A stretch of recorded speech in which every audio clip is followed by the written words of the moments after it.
Well, good evening at last. Sorry that we are a little bit late. We do indeed have a full house today. We've got Andy and we've got Ed and obviously myself. Ed, did you have a nice break last time? I did, yes. Thank you very much indeed. Good. Did you get anything interesting? No, I was just sat watching telly with Kelly. Sorry, with Mrs. Vaultkeeper. He was watching us, wasn't he? He was watching us, really. I think he was simply growing a more full beard, actually. Oh, what, sorry? I think you were just growing a fuller beard. Yes, I was sat there thrusting away through my face, saying, "You will pass." You know what he's done, don't you? He can't do the Reed Richards bit here, so he's forced them down here. Yeah, I'm going for the low grey look. He's going on with the chat. 60 comments. They were bored. They were. What the hell is going on? No, they're just a bunch of sad fuckers. That's all. Fine. Hello, even though you're like an hour early. Pete, hello. Martin, late. Phil, boo. You must know that we're going to talk about Transformers.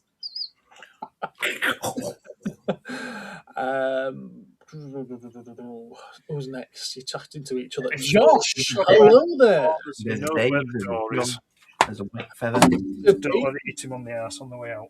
It's not often you're with us from the beginning, Mr. B. Hello there. I can't hear anything. Dave, hello there. How are you doing? Yes, we were late. We had the same problems as last time. What it is that's causing it, but I don't. Next time we'll start trying it 5 to 8. Yeah, that's a good idea. Actually, is that? That's a very. Yes, maybe technical difficulties. Tim, hello there, Tim. How you doing, sir? Maybe Gareth is unable to drag himself away from Minecraft. It's always possible. This Gareth is not playing Minecraft right now. The countdown has started again. Yes, I had to reconnect. That was the final countdown. Here we go. Yeah, sudden jump scare again. I'm not sure what the sudden jump scare is referring to. Phil going boo. Fair enough. Chris, hello there. How are you doing? I'm hoping I'm nearly caught up now. Gareth has been frolicking with hedgehogs today and lost track of time. I'm not sure if I get the hedgehogs reference. Okay. Lydia, hello there, Lydia. How are you doing? Yeah. Richard, hello. Hello, Richard. Gosh, it's very evening. Mr. B's just got his young Count Dooku today. An amazing figure. I hope it is. I didn't bother ordering any of them. Right, okay, that's caught up on the chats. Guys, what have you both been up to? I'm going to go down the bottom. I think it's better there. And I prefer that dynamic. What have I been doing? Having a spot of cardboard clear out so I can shift cabinets around so I can put more stuff in more cabinets. Okay. Yes. Someone's received some new cabinets. Yes, but I've got to sort of move stuff out of the house in order to accommodate said new cabinets, which I think I underestimated the amount of time it was going to end up taking me cumulatively to do all the bits I needed to do in readiness for assembling them and then putting them in place and moving the old ones out of the way and all of that. So not got that far yet because it's been a very busy week. Oh, the trials and dilemmas of a toy collector. Indeed. Cabinet gravity display spaces, haven't you? So, speaking of spaces, Ed looks like he's about to space out there. Are you okay? Pardon? Sorry? Right, we have to declare a red alert soon for Ed. Yes. We're in a breath. He spots the red alert on the shelf in the background. Yes, very. Oh, yes. Sorry, yeah. Have you been up to much, Ed? Pardon? Just reflecting on a past life and all its random injustice. Okay. Deep. Good. Trying to figure out whether or not if I shine a torch between two walls, I can walk across the light beam of light. Batman. That one. Pardon? Batman, the Killing Joke. I know that one. To be fair, nothing really worthy of note. Nothing that, nothing that's really worthwhile. Just the usual mundanities of life, really. Yes. Fair enough. That's about it, really. Yeah, nothing real. Yeah, we all know how mundane life can be. We do. But that's the whole point of streams like this, isn't it? To break up that monotony and a little bit of joy to the world. Yeah, bring a bit of joy to the world. Not a lot, just a bit. Smidgen. Right. Have we to get started with toy news? If there is any, Gareth, yes, let's do that. Oh no! Did you not do all that on Sunday morning? Well, I was actually just going to give us a really easy night tonight, and I was just going to set that video playing. Let's play. That's an hour and a half of tonight's stream done. I mean, to be fair, you pulled an absolute blinder with that. You got all the news in before Toy Me, Toy You. So them poor buggers had naught to, do on the news for their section. So it's like, no, they could. They've got more audience members than just us. They certainly have. In fact, what did they review on their new toy news? I can't remember. Well, they mentioned some Mythic Legion stuff, which I know I never touched on. Oh yes, they did. They talked about the little redhead. Yeah. Oh yeah. Yeah. Red Sonjas that definitely are categorically not Red Sonjas ever at all. Yeah, but then there was the Kickstarter as well for the role playing game. Yes. Oh yes. Which the figures will be available later for purchase individually. Oh, that's good. That's very good. Yeah, they did state that when they did the press release of it and the Kickstarter started, they did say that all the figures from that game will see an individual release. Dave's saying another skeleton and a dwarf is what they talked about. I believe they also discussed a lot of a few Storm Arena things. Yeah, I mean the skeleton is nice. Yes, I was just looking at that earlier. The skeleton is nice, and it's nice as well because it doesn't use any original parts. All those parts have been used before on other figures. Excellent. Which means you don't need to buy it because you can make it yourself. So you could actually make it yourself. Yeah, so that's not toy news then. That's toy olds. That's toy repurposing. Toy repurposing. Richard says that Dewsbury was on the news yesterday. Apparently, the cemetery is full. Well, people will do all they can to try and get out of Dewsbury. Here I am. It's a strange thing because that's the sort of thing that eventually we must logically run out of space for, surely. Yeah. Well, I mean, the Dewsbury Cemetery will be full because the population of Dewsbury has increased, tenfold over the past 30 years, more than really what it should have done. But and what's strange is the fact it's getting filled by those that are leaving the population. Indeed. The irony. Mm-hmm. Right, I suppose I better. I learned a valuable lesson the other night, which could have been a very irritating lesson. I'll let Gareth do the news, and I can talk about that later. Although they can repurpose because apparently legally, if you have plots there that are over 100 years old, you can clear and start reburying on that. Oh really? Oh, interesting.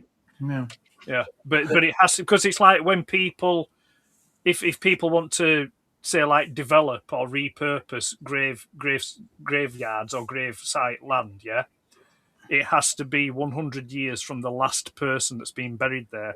Right. So when that time has elapsed, then yes, the land can be repurposed and can be developed. And then haunted by angry spirits, absolutely. Yes, it can. Yeah, with a clown and a tree and a TV with static, all sorts of stuff. Well, this is a very strange episode of the Cosmic Council. Hello to Rudy. News. Rudy says, action figure heads of not Red Sonja, not to be mistaken for red-haired Sonja from stock Atkin and Water. Oh, yes. Maybe that's what we need. Maybe we need a Sonja action figure. Was that China in Your Hands, that one? Cemetery Council. Yeah, we do. I think we need I think that should be a Kickstarter. A Sonja action figure. And then we could do like a Rick Astley, a Jason Donovan. Everyone's joining in. Mr. B just bought his cemetery plot last year. So, cremation or burial or cremation? To be fair, it don't matter really because they've never left anybody above ground. They will always dispose of them. Oh, Martin's digging this topic.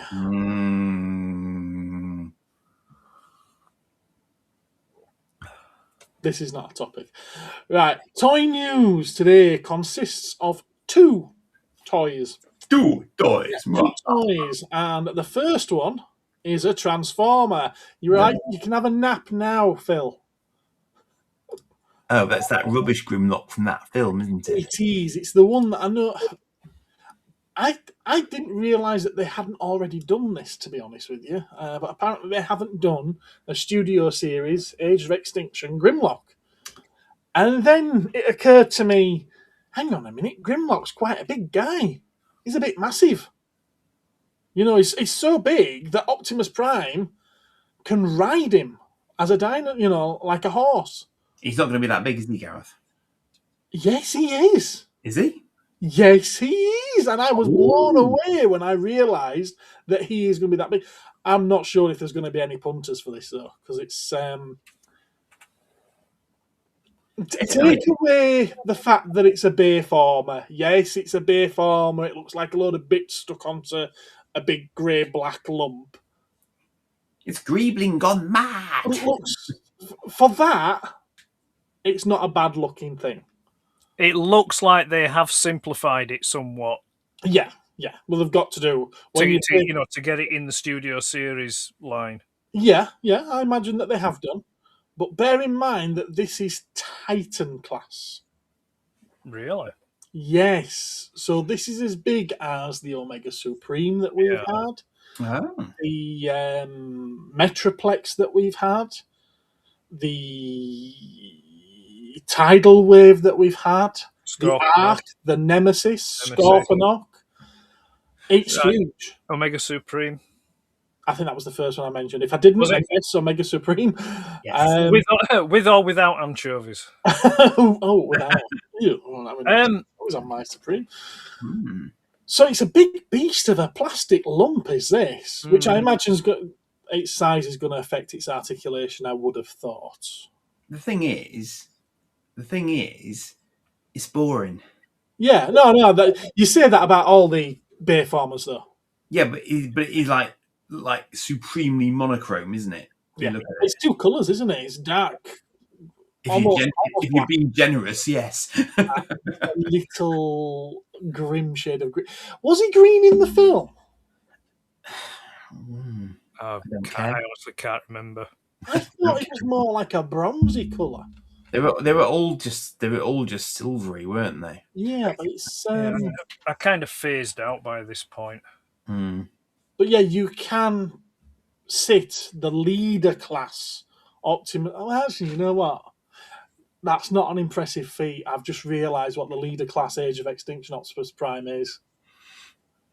You may remember in a couple of my videos recently when I've got the Age of Extinction Optimus Prime in, I've complained about all of the air in the box around the figure because there's no way it's a leader class figure. Right. It's almost Voyager class, so yeah, it's still going to be quite a big figure, is this? But yeah, it's not a huge Optimus Prime that sits around his shoulders. But yeah, I don't know. I'm not sure who the market is for this one. I think it reminds me more, dare I say it, of Power Rangers. Of the movie, that modern movie. Yeah, maybe that actually. Yeah, I will say, and this is coming first hand because I interact with them fairly regular in the shop. There are a lot of Transformers collectors that buy the Bayformers. You'd be surprised how many there are. No, Obviously, those kids that grew up with these films, they're the age of toy collectors now. You know, they're the new generation of toy collectors. The thing is that they're new Transformers, aren't they? So those who like Transformers will get new Transformers. It's, you know. Yeah. That's fair enough. It's interesting because it seems to have skipped generations, because you'd think, you know, where are all the people that grew up with Beast Wars and Armada and RID? Have they become the forgotten generation? I think they have, to be honest with you. I mean, the 2007 Transformers movie did really bring it back from limbo, really. You know, that it had been in for a long time. The new series that you get now are a lot more popular than what Armada and RID and Beast Wars was back then. I agree. I think that Beast Wars should get a bit more love. And yeah, I do. All we've really had is, 2 or 3 masterpieces, and those. I think Blockies are doing some stuff, aren't they? Yeah, but Blockies will do everything. Anything and everything. Yeah, but Blockies are kind of like the sluts of the toy world, aren't they? They're Funko. They do everything and anything. They're like the village bicycle. Everyone's had a ride. Yeah, they're Funko with articulation. I'll see what people are saying about this one. Dave says Tiffany and a headstone. So I think they're still talking about cemeteries. Maybe make it a bi-weekly feature. Cemetery news. If we don't acknowledge it, it'll die off. So just it's like a public IP. It's a wither on the vine. But anyway, Grimlock. It's a big lump. I'm sure it will look very impressive on your shelf, being that size. But I don't know. I mean, maybe it's going to be one of those things that I think you'd really have to be into that kind of thing to want to lay down the obvious exorbitant price that it will be. It's going to be a couple of £100, isn't it? Yeah. £200. I think Hasbro Pulse in the US have got it listed at $189, which means that it should be no more than that here, but the last few Titans have been more than that, so I expect it to be more than that. And would this, I mean, presumably this is completely... Hi, Luke, by the way. And Dave says he doesn't care about Dinobots, he cares about this even less. Ouch. But would this be completely plastic? Yes. Yes, it would. You see, I think, was Dave grown in a lab? I mean, what kid growing up doesn't like robots and dinosaurs? Yeah? Is he like, he thinks it's awesome. What he mutated, like from a pizza box or something? Is a 1/6 scale toy that's so pointy it's going to hurt your palms and not on people's wish list. It's a good point. It's not 1/6 scale, but it's a good point. Maybe 1/60th scale. Grey and silver. Ben thinks it was in the film. It looks like the most unfun toy ever. Ouchie. I mean, loves the Bay films. Unfortunately, he's 17 now and he's at that stage where he thinks he's too old for toys, and I'm sure he'll grow out of it. £8.50, says Dave. The box art is better than the toy itself. Sign of the times. Interesting. I do appreciate a good bit of box art. It has to be said. Same here. You say that though, but I mean the box art for the Universe, the original Motu toy, is incredible, and the figures are so bog standard and crap. But people think they're great because they grew up with them. No, you can't, Phil. What's that? Sorry. I'm just saying. Phil's asked if you can watch it, and I said no, you can't. Not yet, Phil. Dave liked cars mostly. Yeah, we're about to move on, Phil. Don't you worry. Right, okay, so moving on. The next toy that I've got Blind Box Super Sevens reaction figures, Blind Box, Sesame Street, Elmo. Well, we It's just featured Elmo in different colours. Elmo in different colours. Yeah. What? You get an Elmo in every box. You can tickle it as well, but if you do it, won't do no. I mean, it's like maybe it should be emos in a box. But then if you talk about emos in a box, we're back onto the topic of cemeteries, aren't we? So it's Well, if there were emos in a box, then that'll be black or grey, wouldn't they? yeah. Now, we spoke about the big bird ones of these about a month ago, so I thought I'll throw these in. And I've never ever wanted an Elmo toy before, but there's a glow in the dark one that looks quite cool. Good grief. I could put that with these. It could be a new kaiju. And you've only got to buy 20 of them to get a glow in the dark one. It's great. I'll just get one off eBay if it comes. So what's the because the big bird one wasn't that sort of like to do with calendars or countries? Yeah, whereas this is just Elmo's. This is just on the make. Yeah. I'm thinking, rather than doing an orange one, that should have been yellow, because then they could have said they were like Teletubbies as well. Well, they could have made it a rainbow of Elmos, couldn't they? Oh, don't give them ideas. Oh, the purple one, they could have done it blue and kind of almost passed it off for Grover. Or Cookie Monster. You don't have a nose, just Cookie Monster. You no nose. You'd have to cut the nose off. Yes. These are to go with Big Bird, says Ben. Now, Phil doesn't mind this. He thinks these are cool. Yeah, sad so-and-so. I question Phil's tastes. Yeah, Dave says, what even are Super 7 now? They're becoming like Funko. They're not Super and they're not 7. Lydia thinks that this is terrifying.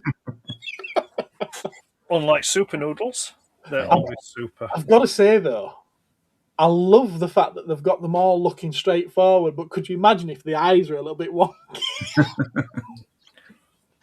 Box-eyed Elmos.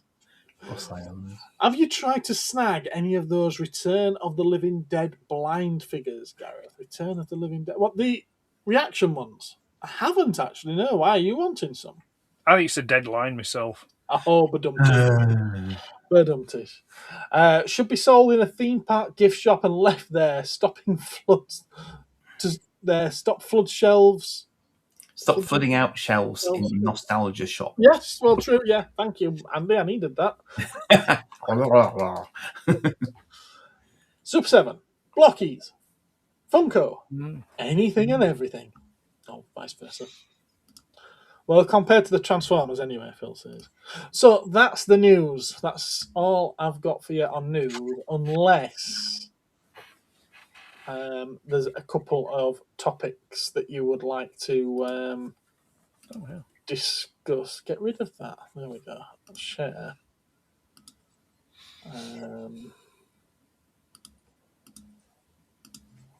We could, if you like,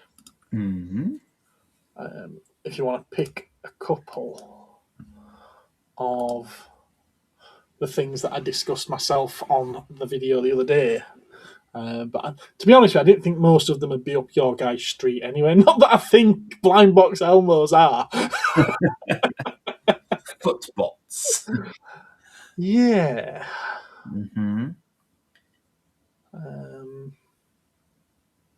I mean, we were discussing this in the shop today, the old age Chucky life-size figure. I don't think there's a big market for that, to be honest with you. Not until Halloween, perhaps. How can you have an old age Chucky? It's a plastic doll. It's from the TV series, isn't it? If you watch the original film, his face does change slightly throughout the film. Apparently, the idea behind that was, as he becomes more human, the face starts to look more like him. I don't know how accurate that is.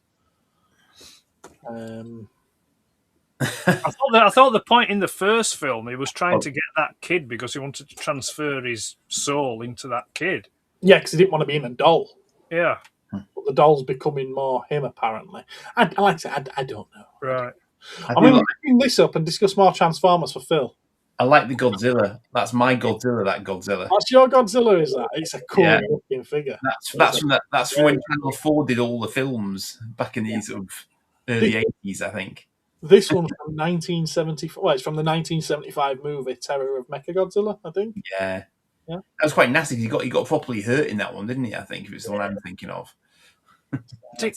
It's the thighs. I don't like the thighs are too big. I'm not a big thigh person. They are properly proportioned Zilla thighs. No, it's like it's kind of he's been in the fridge too often.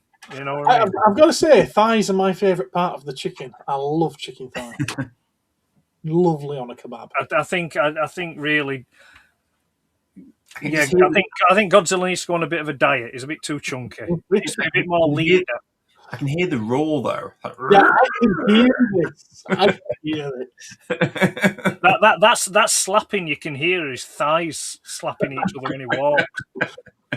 So this is an SH Figure Arts. An SH Monster Arts figure by Bandai. I do not own any of these myself. I may be owning this one. It's full of character. I love it. He was bonkers. He was bonkers, but somehow also quite serious with it. It was quite a strange film. What they ought to do with stuff like that is maybe do a deluxe version or something where you've got a swap out head, and the swap out head is the actual head of the actor that was inside the suit. Yeah. Although the head of the actor is actually in the neck. Well, they have like tiny little holes in the neck. Well, do what like Hannibal Smith did on A-Team and just have a little thing that opens up and you can see the head inside the neck. I'm going to throw this one up as well because this one, again, same series of figures, but it's from the -1 movie. But it's the one that you see on Odo Island, right? Near the beginning of the film before he grows up to be the big massive one. Pure nightmare fuel is that scene. I love it. It's quite visceral as well, the way he's just tearing people apart. That's a cool looking figure, but you can see the complete design difference between this and the 70s one, can't you? Oh yes. You see, I'm getting a bit of. You see, I don't know. I get a bit of the American movie Godzilla vibe. Godzilla. Yeah, I can see it. Yeah, I can see it as well because that one's more up. That one's more sort of in a horizontal running pose, whereas the Japanese versions are always in that stood up pose. Yeah, there it is. That's as it when he grows up in the film. What I find really interesting though is every part of the body has grown except the head has shrunk. Yeah, and it's changed shape as well. And it's changed shape. That is one hell of an evolution. I mean, again, like, it's just like, look at the size of those thighs. I mean, it's just like... Yeah, that's Godzilla. That's damn. Godzilla for you. I like big butts. Well, actually, no, I don't. But, yeah, there's definitely a diet needed. I mean, how does he get that big eating fish? Well... Eating a lot of maybe it's buildings and packets of Chewits that's doing it. You've seen this film, haven't you, Ed? -1? Yeah. Yeah, I've seen it. Yeah, well, the scene where he's on the island just tearing people to shreds, that's not fish what he's eating. Yeah, but eating a dozen or so people here and there ain't going to do that to your thighs. That's too many cream cakes. That's like step away from the fridge. Have a bit of self-control. That's advice I need to take. Is that bounty? Yeah, you need to cut the bounties out and all, Andy. This is something I'm doing it for comedic effect. Last time I saw you, I could hear your cheeks clapping. What's your guys' take on this? A bit of Uncanny Valley. I would love a really, really good Christopher Reeve 6-inch action figure, but it's just a little bit off. Yeah, I don't think it looks like it. It looks more like was it Amazo? Doesn't it? It's got too many joints. You mean Bizarro? Right, chest segmented. Sorry, Bizarro. Yeah, that it's got too many chests. That segmented chest thing going on, which I've never liked. Yeah, it's that face sculpt isn't bad from that angle, actually. It's almost there, but it's just not. You see, this is what I don't get with nowadays. Now, that's just stupid. You know, we can. I'm sorry, really? I'm Superman holding kryptonite. I'm totally fine with. No, that's the green crystal from the Fortress of Solitude. Right. Okay. How many people are going to make that distinction exactly? Huh? It's supposed to be kryptonite, though. That green crystal, no? No, it's just a green crystal that he puts into the crystal control panel that does all the stuff in this Fortress of Solitude. But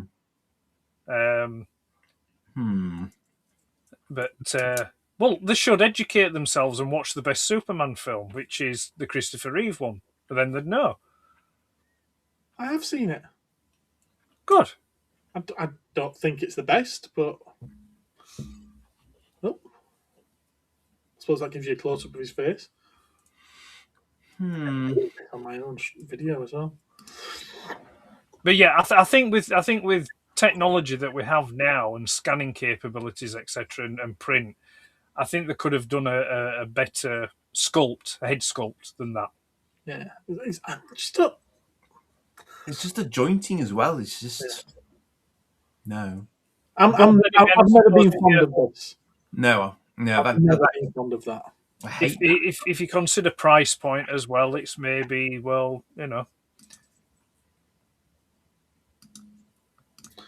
And then next it's Bane,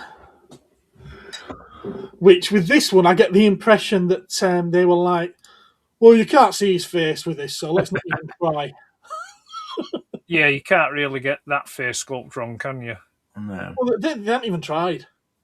It doesn't look. The other one looks like it's trying to be a human head. This looks like plasticine. It looks like they've just taken an ancient action man and put Bane stuff on it. I mean, nobody cared about this figure until he put on the mask.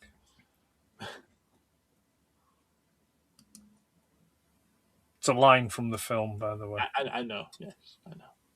I'd just explain it to the people out there in case they were sat there going, picking the fluff out of the belly button. Fair enough. I was so disappointed in this film.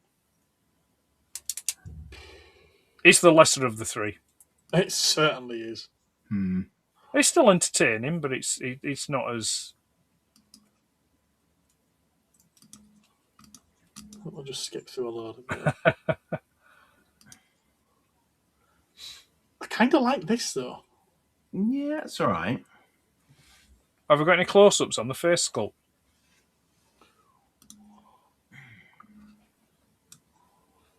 It's not bad. Not bad. It's not. It's. I mean, obviously, when you've got face paint all over, exactly. You can get away with a lot, can't you? Yeah. But it doesn't have a very visible join across the middle there. No. Yeah. Do they do a Batman to complement this? They have done, but that's no longer available. Right. Well, obviously, it would make sense to perhaps reissue that. Oh, I agree. You would think, wouldn't you? I tell you what, they are churning stuff out this year. Who are these produced by? Because is it Mattel that's got the license for this now? McFarlane Toys are making these. Their license runs out at the end of the year, and I believe Mattel starts at the beginning of 2027. Right. Or maybe even later this year, but they are just throwing stuff out at the moment that fans have been asking for ages, and it's like, let's quickly make some moolah while we can. It's like they cannot get the license for Jack Nicholson's Joker. Really? So, yeah, he will not give them the license at an affordable price for his face. So what they've done is they've done a near approximation of his face, put him in that costume from the movie, and they're calling it something like inspired by the Jack Nicholson Joker. Right. Smooth. But I'm assuming because he gave it for Hot Toys because there's a Hot Toys Joker, isn't there? Yeah, but look at the price they charge. There's a Yeah.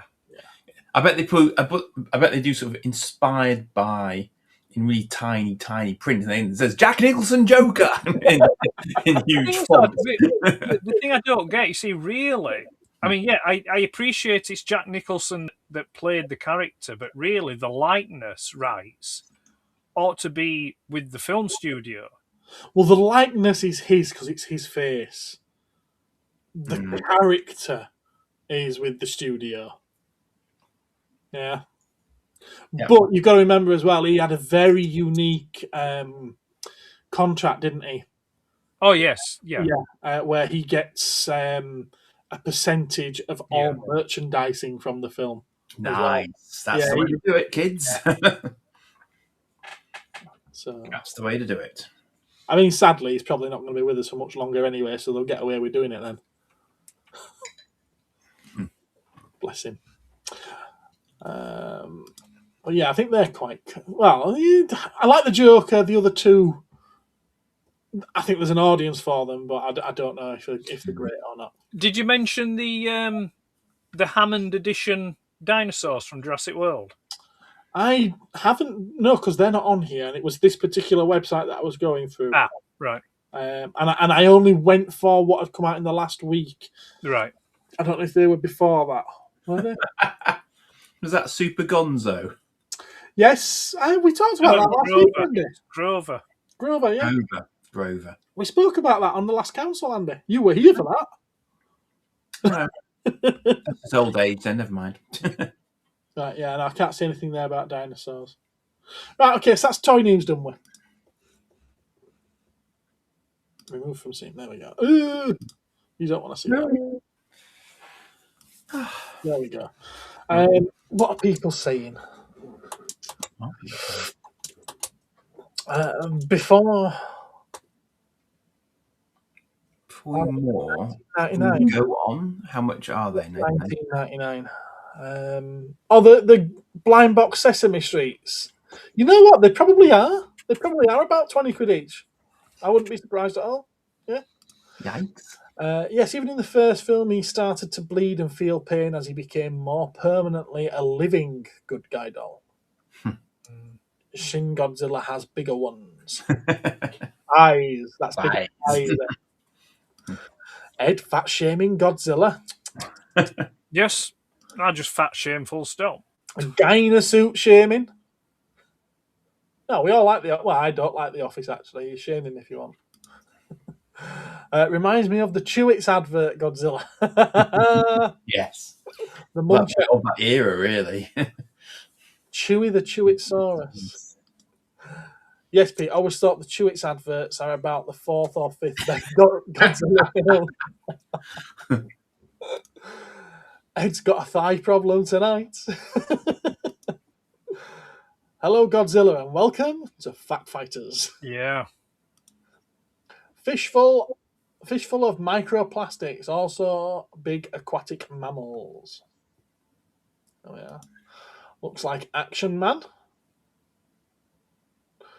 So is that any of these Superman McFarlane toys? I think. Yeah, I think that was when you moved on to them. Is out of a machine from the toy. That's the ignition key.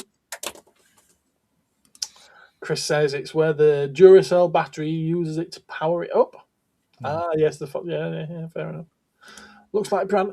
Yeah, I can see that he looks a bit more like Brand, which is weird because I can remember when that came out, Superman Returns. I banged on about how much he looked like Christopher Reeve.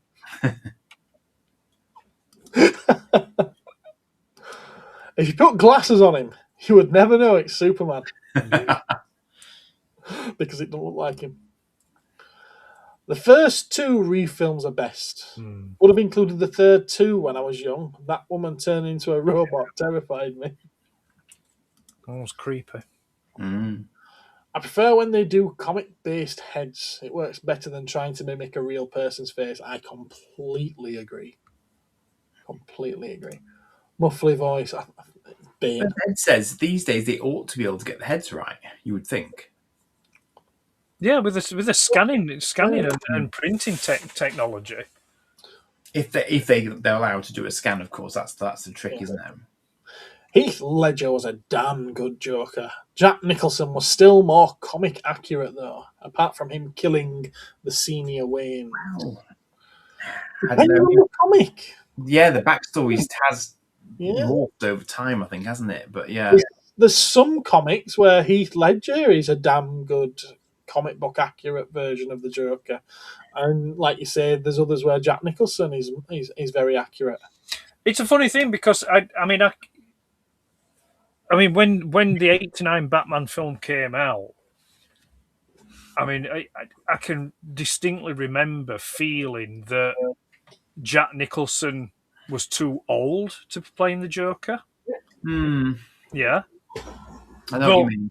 I believe, I could be wrong, but I think he when he played the Joker, he was actually younger than what I am now. So it's like, but being 15, 16-year-old when the original Batman film came out, when the '89 film came out, seeing Nicholson stood next to Michael Keaton, who obviously looked a lot younger than what he did, it was, because you had this, up until that point, my exposure to the Joker was the comics. Mm-hmm. And it kind of like, well, this guy is not tall and thin and lanky and like pointy of feature. It's like he's a bit short and a bit round, a bit dumpy kind of thing. But when I went to see it, it was like, yeah, I'm on board with that. Kind of thing. I'm not sure that I'd seen the Joker that much in comics before I saw the film. So my Joker prior to that was the '60s Joker from the TV series. Right. But I think that was a good Joker as well in its own way, Well, yeah, I mean, I think the Cesar Romero Joker was fitting for that Batman, that iteration of Batman at the time it was made, whereas Nicholson's was good for that. And, Heath Ledger's Joker was good for what Chris Nolan was doing. Although I'm probably going to get some serious hate for this, but I don't care. I found on subsequent viewings, The Dark Knight, I don't think it's as good as I don't feel it's as good as what it was the first time I watched it. All right, okay. I think it's a good film, and it's a decent Batman film. But then again, I feel the same way about the Nolan films. I don't think they're great or good Batman films. I think they're okay Batman films. I don't think the costume ever quite sold me, or indeed maybe Bale's physical presence somehow. I think they were trying too hard to base it in a realistic world. Yeah. And again, I don't argue that the MCU has shaped itself after that design. It's what? Sorry, I said I think you could say that the MCU has shaped itself after that design. Maybe trying to set itself in a realistic world. Yeah, and I don't want to be mean, and I don't mean it in a bad or mean way, but I also kind of feel that maybe it wouldn't have been as popular or thought as of good if Heath Ledger hadn't passed away. There was certainly an element of that. I say the same about The Crow. Yes, yeah. I think you could. Because I caught that many years after it came out, right? And I was like, "What's everyone banging on about?" It's all right, but it's not of its time. It was great. It's all right. I mean, the thing with The Crow, I think The Crow is a better overall film than what The Dark Knight is. Oh, really? Yeah, yeah, okay. I do. I think it's much more. Yeah, I think it gets that kind of feel and vibe for the character and the area and the time that it's set in. Whereas The Dark Knight, like you just said, Gareth, I think it tries to rely too much on real world kind of thing. Work with real world physics and everything. Yeah. Okay, hot topics. Hot topic. Still time for 600 more McFarlane Batman. Luke says, again, box art is selling it, not the figure. I don't think that will be opened at all. I think he's referring to the McFarlane figures there as well. He was joking when he sorted that deal. No, he wasn't. Hello, Joe. How are you doing? It's High Moon. Is it now? Well, I think, to be fair, I mean, the deal that Jack Nicholson arranged was pretty much the same deal that Alex Guinness arranged for Star Wars. Possibly. You know, a percentage of the movie, and also I think there was a percentage of the merchandise as well. However, I think That's how Lucas made his dosh. Pardon? I'm saying I think Jack Nicholson held them to account, you know, to make sure that he got paid out, whereas Alec Guinness, I think he arranged 1.5%. Right. And then afterwards, he was like, "Oh, when's my money coming?" He's like, "Oh, you've got your money. You agreed to 0.5%." Naughty. And he was just like, "Well, whatever." Poor old Giffer. Apparently, it ran for years in places. I didn't appreciate this until recently because it was before video. Yeah. So apparently, they just kept on running it in cinemas over and over and over. They used to do then. It weren't a 30-day window, was it? Do you think that Dean Cain maybe weeps at home every once in a while he never gets a Superman action figure made? It's very true, though, isn't it? It's very true. Yeah. Yeah, but have they done a Superman figure of other? Have they done a Superman figure of other TV Supermans? I don't think they've done a Superman figure of George Reeves, to be honest with you. And they haven't done one of this new the last TV one, have they? Tyler Hurchin, no. No. They did some really shockingly bad Smallville figures. Right. I think there were like 5 that they did. But I suppose you could argue on a technicality that really then it's not Superman, it's Smallville. No, I'm just saying that it's the same character. Yes, yeah. The same character, and it's a TV show, and he got a figure. Yeah. I think they only did. They might not have even done 5. I think they did Clark, Lex, and Lana. That might have been it. Right. Yeah. You can see the Joker when Nicholson was in the film Shining. Okay, fair enough. When he's in the hotel bar. Yes, yeah, when he's talking to the Brady, yeah. There's only one Batman, says Martin, and that's Keith. The Dark Knight stuff is not my favourite, says Dave. Now, I can imagine it's not. There's not enough bright colours in it for you. And zero loinclothage. Zero loinclothage. Richard agreed with Ed. When The Dark Knight came out, it was his favourite. Now he thinks that Batman Begins is his favourite of the trilogy. Rises is still third best. I think Batman Begins is the better Batman film in the trilogy. But I think the better overall film is The Dark Knight. That's my personal take. Yeah, I know what you said. I mean, Keaton, I do like Keaton's Batman. I mean, to be fair, there hasn't really been a Batman that I haven't liked. And I'm just going by movies here. I'm not going by TV shows because I know there's been a couple in the TV shows, with the exception of Adam West. But for me personally, I think the one Batman that makes me feel, yes, that's how I see Batman, or I would envision a real Batman being like, would be Ben Affleck's Batman. Oh, God, yeah. You know, that scene in Batman versus Superman when comic book. Yeah, when he goes into the warehouse and he's just tanking through. It's like, yes, that's I want to see more of that. Well, that's very Dark Knight Returns Batman. Yeah. The thing is, though, with Christian Bale's Batman, one of the reasons I never kind of bought into it 100% is because he just wasn't intimidating enough as Batman. He was just some skinny guy in a black suit. Whereas with Affleck, he was just like, yeah, he bulked up for that. You need to look athletic to do it. Yeah. He relied very heavily on his tech, didn't he? Yes, yeah. Which Batman always has, but not necessarily to that degree. But I think we could probably all agree that the best ever Batman interpretation we've got is Batman animated series. Oh, yeah. That is the best Batman. It's the epitome of Batman, isn't it? It is, yeah. And I think that, I haven't seen anything yet that's come close to touching that. It gets a really good balance of all the different aspects and sides of Batman. Does that? Yeah. No, and also the interplay between him and Superman in those series was brilliant as well. The what? Sorry, Andy. The interplay between him and Superman as well in in those is really, really clever as well. Yeah, I mean, I've never watched the Superman animated one.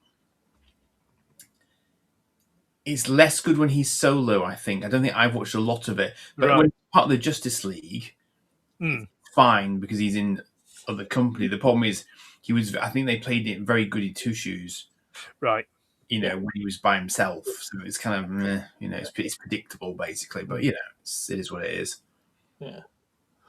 Nicholson was 51 in Batman. So, Right, yes. I am older than what he was. Bastard. Which I would agree. I think it's too old for the Joker in a Batman film. Yeah. I think given the backstory they gave him of being the killer responsible for his parents' death. Yeah, fair enough. Then that's fair enough. But again, it wasn't when I saw that, it was like, okay, I get it for the story narrative in the movie, but it's not a choice I would have made. Yeah, no, I agree for the storyline and everything, but it's more from the physicality aspect of it. Yeah, I think it was too old. You could barely imagine him leaping about, battering someone with a crowbar. No, you couldn't. No. Yeah. Luke says the IMAX cinematic experience for The Dark Knight is what set the precedent and peak up for upcoming hero movies. Well, apparently the MCU felt they needed to react to it. Yes. Which apparently is why they made Captain America grittier. Okay. Fair enough. Richard loves The Crow. Wasn't overly impressed the first time he saw it, though. I just think it's very similar to Spawn, which everyone hates. Ben says, real-world physics, yet Bruce somehow escapes the nuke. Yes. Somehow he survived. Tom Welling. I can't tell if he's just echoing me or if he's drooling there. Joe did enjoy Smallville to the last series, but it had a banner soundtrack. I think it means banger soundtrack. It had a brilliant theme song, which is still in my playlist to this day. I stopped watching after series 5, though. By that point, he'd moved to Metropolis. He was working for the Daily Planet, and he'd taken on the guise of a superhero called the Blur. Yes. At this point, it's no longer Smallville, and it is Superman in all but name. Did Smallville not have any rights to be able to have him as Superman or something? I think the idea was it was him becoming Superman. Yeah, and because it was so popular, they kept it going longer than it should have done. Right. Yeah. Right. As is the problem with so many things. And he said that he'd never be in the suit. He always said that, did Tom Welling.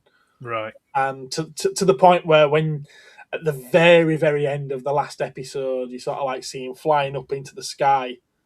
He's got the suit, he's in the suit, and I think he comes flying at the camera. That's CGI. Right. He's not in the suit. No. One Batman he did not like was from Titans. I agree. It's the guy from it was in Game of Thrones as. I only know of that one. I've never seen it. Daenerys' mentor. Joras, is it? Jorah Mormont. That's it, yeah. He's playing Batman, which is far too old to be playing Batman, even though the focus is on... I've just... Ian Glenn. Ben just put the name up. It's Ian Glenn. Yeah, I just think he's too old for it as well. I mean, to be fair, he's got a great voice for it. He has. He plays it quite nasty, though. Does he? Yeah, he's quite literally a Dark Knight, isn't he? Yeah, right. From what I'd seen, yeah. He comes across as having been hyper violent as well, and just not giving a shit about all the Robins and everything. It's not Batman to me, isn't that? So I agree with Joe on that one. Yes, Dave, we know that you like Batman and Chris O'Donnell, not Robin, but Batman and Chris O'Donnell. Yes. Oh dear. That was the worst thing that Joel Schumacher did, putting nipples on the Batsuit. Yeah, I don't understand the nipples on the Bat. And then obviously the arse shots as well. Yeah. Why? Well, we know why he had the arse shots. True. But yeah, completely and utterly unnecessary. Yeah. Apart from Alicia Silverstone. Oh, hers was necessary, was it? Okay, fair enough. Double standards there. Why not? Some play Batman okay, some play Bruce Wayne okay, but it's hard to do both, and he thinks that Keaton managed both. Yeah, I mean, it's interesting, isn't it? Because, I mean, Keaton probably wasn't any more bulky than Bale was, really. No, I won't. No. He certainly didn't bulk up for the role like Bale did. Mm. What Bale did to his body. To be fair, I don't think Keaton's as tall as Bale either. No. Maybe it's just different costumes. Perhaps his costume just worked. Yeah, I mean, I think maybe what does it with the Keaton Batman, I think that he just seems more intimidating and imposing in the suit. And it's the whole timbre as well, because it's just darker, full stop. Yeah. You know, because like you've seen Batman in broad daylight, it's not quite the same. And they did that with Bale. It's like you can't. It doesn't work anyway if you put it in broad bloody daylight. You know, it's like you're missing the point. A friend of Richard's really liked Bale as Wayne, but only when he was being a dick. Spawn is a flawed classic. Okay. Ian Glenn. Jim Curry as the Riddler was your favourite character from the movies growing up. He was brilliant and chaos, just pure chaos. See, I think Jim Curry. Carey. That's right, Carey. Yeah. That'll be for my Jim Curry. I think Jim Carey played the Joker in that film. Let's face it, he played Ace Ventura, he played The Mask, he played everything that he's already played before. He did nothing new and original as the Riddler. No, it was very much Jim Carrey being Jim Carrey. Yeah, being typecast, basically, effectively. Yeah. Well, he did it himself, didn't he? Exactly. Jim Carrey being typecast as Jim Carrey. Yeah, I mean, he couldn't escape it at that point, could he? Really? He was perfect for The Mask. Mm. He was absolutely perfect for that role, and everything else is just being sort of like copy and paste. I wasn't over fond of his Riddler, to be honest with you. I think I preferred everything else in that film. So sorry, we disagree on that one, Luke. He's playing Bruce. That sounds very Frank Miller Batman. I think that's when you were talking about the warehouse scene. It was. You look at Dark Knight Returns. There was literally. Oh no! He's talking about Ian Glenn. Actually, he's talking about Ian Glenn. Yeah, true. Agreed on Alicia Silverstone until she said the word compost. That really irritated. When she's fighting poison ivy. Do you really need to be bulky to be Batman? To be fair, no, but you have to look like you're capable physically. Yeah, I don't think bulky's what it needs to be. There certainly needs to be a physicality aspect to him, though. He needs to be. I'm trying to think who would currently make a good one in terms of that side of it. It's like Tom Holland's. How tall is Tom? No, Tom Holland's short as, isn't he? He's very short. Yeah, he's short, isn't he? He's about 3'6" in here, something like that. He just about squeezed into the Elmo costume. You see, I'd say I think you do, because if you take into account some of the people that he's going to be fighting against and being up against, and also you need stamina, and you need to be able to overpower people quickly. You need that initial brute strength to do that. I didn't mind The Batman in that respect. I think I need to watch it again, but he felt like a decent Batman to me, actually. Which one's that? The Patterson one. Oh, good God, no. No? No. I mean, no. If you like that, I'm not criticising you, Andy. No, if you like that, that's fair enough. I think that would have made a good superhero movie if it had been a superhero, not Batman. Because it was, I just found that there was no distinction between the character of Batman or Bruce Wayne. I was going to say, he probably didn't play Bruce Wayne in the way that you would expect Bruce Wayne to be played, so that probably doesn't help with that one. Yeah, anyone who had any iota of intelligence within that universe would have looked at Bruce Wayne straight away and gone, "That's Batman, is that?" He's just like some I've emo still kind. not seen this one. It's like, has no one ever put a tracker on the Batmobile to follow him back to the Batcave? I mean, come on. Oh, I know. Still not seen this one. It's like I say, it would have made a good. It would have if it had been some kind of original superhero. It would have been a quite a good film, but as a Batman film, I personally just don't think it works. It's just like it don't do it for me. Okay. There's one Batman I really like, Cold Kevin Porter. Okay, it used to be in the Bat and the Sun, which is fan films. Watch City of Scars. I mean, you know what? Bearing in mind that there was no muscle suit used, I don't think. No, there wasn't actually. Was it Sandy Cholera who did Batman Dead End? Yes, that was good. Yeah, that's phenomenal, is that? And I dare say you can find it on YouTube. Yeah, it will be. It'll be on there. That's going back some years, is that? It is. Batman Dead End. Is it on YouTube? And it was yes, it is. The actor that played the Joker was the son of Walter Koenig. Oh, really? Wow. Yeah. I've met him briefly. Who sadly died. Oh. And the son. Yeah, the son, yeah. Walter Koenig's son died, yeah. Yeah, everyone, once this stream is done, it's only 8 minutes long. So it's not like, say, I ain't got time for it. 8 minutes long. Do a YouTube search for Batman Dead End. It's good. If you haven't seen it, it's good. It's very good. It brings 3 franchises together. And it's very well done. Bearing in mind it is only a fan film. I think it was it a university project? I think it was something like that, yeah. It must be 20 years ago now. And to be fair, it looks better than some modern stuff even now. It's the only time as well where I've seen on film the live action portrayal of the cape when he jumps down off a building and lands. Yes. The cape splayed out around him, and then as he stands up, it pulls in around him. Exactly like how you imagine from the animated series. Yeah. So go watch it, guys. Batman Dead End. Needs to be Gotham. Oh, Gotham needs to be Gothic, definitely. Zombie, hello. How are you? Hey, guys.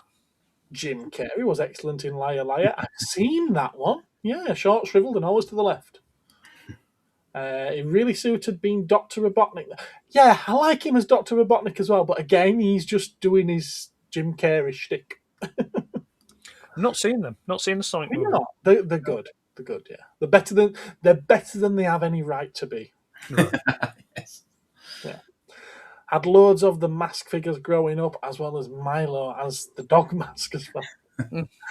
Was it Son of Mask they did as the second one? I don't know. I think so. Not sure. Someone like me couldn't be back. You could be a Robin, Ben. Yes. You could be a Robin. Could be a Robin. Yeah. Is this before or after the crowbar? Literally.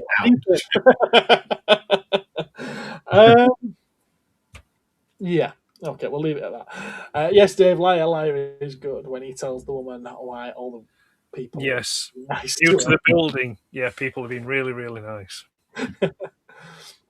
As we are chatting the Batman, thoroughly enjoyed the first season of Batman Beyond, or Batman of the Future in some territories. Batman of the Future, that's what we're in the UK, Rudy. It was called Batman of the Future.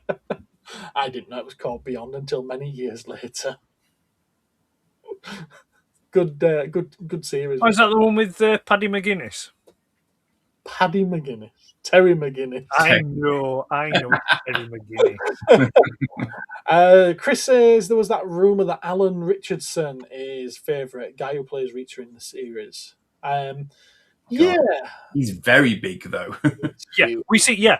Alan, I'm glad someone's brought him up. You know, it saves me doing it. Bane or something. Yeah. I think Alan Richardson would make a good Batman. Yeah? Yeah. I mean, he's big. He's got the jawline for it, for the suit and things like that. The only thing is that him being that big for Batman is okay, but I think him being that big for Bruce Wayne Exactly. would particularly Exactly. work. Yeah, exactly. Because again, it would be a case of, yeah, that guy's Batman. It's like, you know. I mean, is he trying to work his way through all of the DC characters? Because in Smallville he played Aquaman, Arthur Curry. Oh, did he? Yeah. Yes, he did. Yes, in the Justice League, and then he played Hawk from Hawk and Dove in the Titans series. I think maybe he's just he's just a jobbing actor that's taking up roles. And now he's pegged for Batman. Martin says, as Batman, he's technically a martial arts expert, so he doesn't need Mr. Muscles to do that. Exactly. I don't know. I think you still need to be able to counterbalance. You know, I mean, it's like it's that old argument about Bruce Lee and Muhammad Ali, isn't it? You know, if they were to have an imaginary fight with each other, Muhammad Ali would just wipe the floor with him because he has his size and he had his weight and his build behind him. Yeah. So I think is this after kryptonite, or he's been removed from the Earth's atmosphere and sunlight for several weeks? Who's this? Superman. Oh. Because I think the superpowers might have something to say about it. Sorry, what was that? Well, then you were on about Muhammad Ali and Superman, weren't you? No, I said Muhammad Ali and Bruce Lee. Oh, right, okay. I'm going. I'm sure he's on a point here. I'm not quite sure what it is. He's saying about sorry. Yeah, because Martin's saying about martial art, he doesn't need muscles. I'm saying, there's that being that kind of like that celebrity fight thing where they said, would Bruce Lee beat Muhammad Ali? And it's like, well, no, because Muhammad Ali's probably got about 2 foot on him, and more muscle, bigger, and he probably just floored him in one punch. So I think physicality does factor into it as well. I think because we were talking Batman and DC, and you mentioned Muhammad Ali, my mind just went straight to that comic of Superman and Muhammad Ali. Yeah. Apologies for that, guy. Luke says, is there a favourite Batsuit? First Keaton. You might need to narrow it down a bit. 89 Batman. Yeah, first Keaton, 89. Although I do like the second animated series one as well. I know you prefer the first, but I like the just a single black bat across the chest. Yeah. I mean, I don't mind it so much. What I didn't like about the second animated version was I didn't like them going to just the black sockets with white dots for eyes. For Joker. Yeah, and then they also changed the animation style, went very pointy. For a lot of the characters it did, yeah. Very skinny at the ankles as well. Yeah, and then like you had a green Catwoman.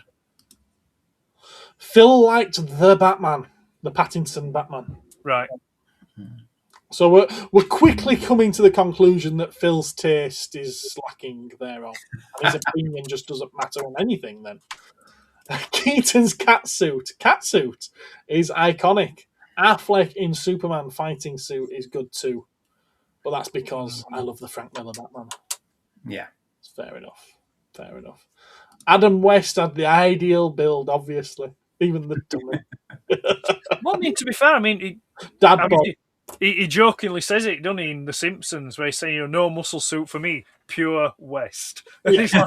I mean, he did physically train and get into shape for that role. I mean, he really took that role seriously. I mean, he did guard it, and I've seen interviews with him, and when he saw kids, on the street out in public, and they spoke to him, he didn't try and shatter the illusion for them. Yeah. He'd be like saying, can you just shh? I need to, the rest of the production team. Rest of the production team didn't take it quite as seriously. Yeah. All the other Batmen were all well and good. The Bat 2C. Like West. Should be Aquaman. Who should be Aquaman? Richardson, probably. Was it Richardson? What's his name? Cuthra Polly from Big Bang Theory. He should be Aquaman. It'd be a good Bane. Yes, he would be a good Bane. Or Deathstroke. Or 89 Batman is Tim's favourite Batsuit. Gareth probably hasn't seen Once Upon a Time in Hollywood, but the Muhammad Ali versus Bruce Lee bit in that was great. No, I haven't seen that. No. No, it was Rick Dalton. It was the stuntman versus Bruce Lee in the film. Right. Okay. But I think it was inspired by the talk of Muhammad Ali versus. Right. Fair enough, yeah. But then again, also there is a rumor that scene is actually based off an altercation that he allegedly had on a movie set while making the Green Hornet. Oh, right, okay. So Did they not both appear on Parkinson at one point or something? who? Ali and Dudar. I thought they'd appeared together once in real life. It was sort of like No, Muhammad Ali did. He was interviewed, I think, 3 or 4 times by Michael Parkinson. On one of the interviews that he did, he was on with Freddie Starr. And Freddie Starr started telling Muhammad Ali this story, yeah? And Muhammad Ali were like really, coming in, like you were really, really gripped. And then at the last minute, Freddie Starr just went, whoa, like that, and made him jump. And he were like, oh! That's on YouTube. It's on YouTube. You should search that. It's really, really funny. Yeah. Anyway, Adam West, yeah. Anti-bat shark repellent spray or something it was, yeah. Rudy's going for the deep cuts here. Favourite Batsuit, he says? Maybe 1995's Kenner Legends of the Batman Longbow Batman. Has Robin Hood vibes. Or maybe the Viking Batman, a close second. I didn't think of a loincloth Batman, I think there was at one point. There was. That was just for Dave, was that? That was just for Dave. Is that like Feral Batman or something? It's like caveman Batman, time-travelling Batman or something, yeah. West slept with all the fans. Yeah, and why wouldn't you? As long as it were legal. Is that what that says? Slept. Okay. Yeah. I was trying to figure out what sleep Yeah, was. I wasn't going to read that comment. Hey, bit of 1960s totty, you know. Free love, Woodstock. Bruce Lee in the film was saying he could beat Muhammad Ali, but yes, Rick Dalton corrected him. He did, yeah. Of course, Rudy is going for the deep cuts. Wow, I can't remember what we were talking about now. I mean, they're going Batman. What are we discussing before we went all Batman crazy?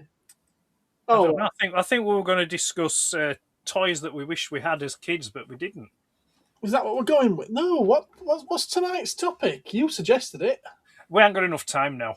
Yes, we have. We've only got 45 minutes. It's in the title. It's in the title. We've got to discuss it now. Really? Yes, really. You suggested it. I'm going on GTA. Right, perhaps it's. No, not that bit. Next bit. When play becomes perfection, are adult toy collectors too critical of toys? I don't know if you're referring to yourself at that, or people you've seen online, or me. To be fair, I'm referring to us all, to anyone who does any kind of toy review, or because it's the inspiration for this discussion topic came to me. I think it was a couple of days ago. Because I don't know what's going off with Facebook at the moment, but my feed on Facebook doesn't show me anything of anybody that I follow. It's all random shite that it shows me. However, one particular reel that did come up, and it's not someone I follow, but I was what interested me about it was somebody that was doing a review on an old Toy Biz action figure from X-Men. Right, okay. And it was Please Mystique. don't tell me that they were using today's standards against it. Right, it was Mystique with the Wolverine, sort of like, when she disguises herself as Wolverine, from the first film. Yeah. So it's literally, it was a Mystique action figure, and it had this rubberized suit that you could put over the figure to make it look like Wolverine. Right. Yeah. Interesting. And the person that was, I've not seen any of this person. I'm not criticizing this person as such. it's more the content rather than the person. But it was kind of like they were saying that this figure is completely shit and it's rubbish and it's useless and blah blah. And it just got me thinking. I thought, well, you're a grown-ass man reviewing a toy from, what, 20-odd years ago, 25 years ago. Or, no, it's 26 years, 2000, wasn't it, that X-Men came out? Yeah.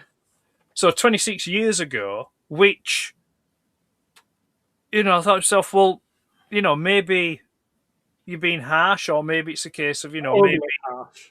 You're just going about this wrong, because ultimately, what it got me thinking, it's like you're viewing a toy through a collector's eye, and I think there's a problem with that. Yeah. There's a problem with that, because as adult collectors, we definitely do see toys differently to what children will see them. Mm-hmm. So that, because when I looked at the figure itself, I thought to myself, well, as, I don't know, say maybe a 7 or 8 year old kid back in 2000 would have loved that basically for the toy, for the playability factor. Yeah, play factor. Yeah. Because you have a Mystique figure that then you can put this thing over the top of it and make it look like Wolverine. Yeah. So you've got the play factor of being able to do that, but you've also got the fact that it ties into something that actually happens in the movie. Yeah, and that movie would have been current back then. Yes. Yeah. No, I know that when you suggested this topic and what I came back to you with regarding your Django Fett thing yesterday, your Black Series figure, obviously those now, what Hasbro are making, are aimed at the adult collector. The price points there, they've even acknowledged themselves that they're aware that most of their audience is grown men. But back then, in 2000, that wasn't the case at all, and the audience was definitely kids. The toy manufacturers at the time were still thinking about play value. And yeah, if someone's being hypercritical of that, then they're idiots, because that is a toy.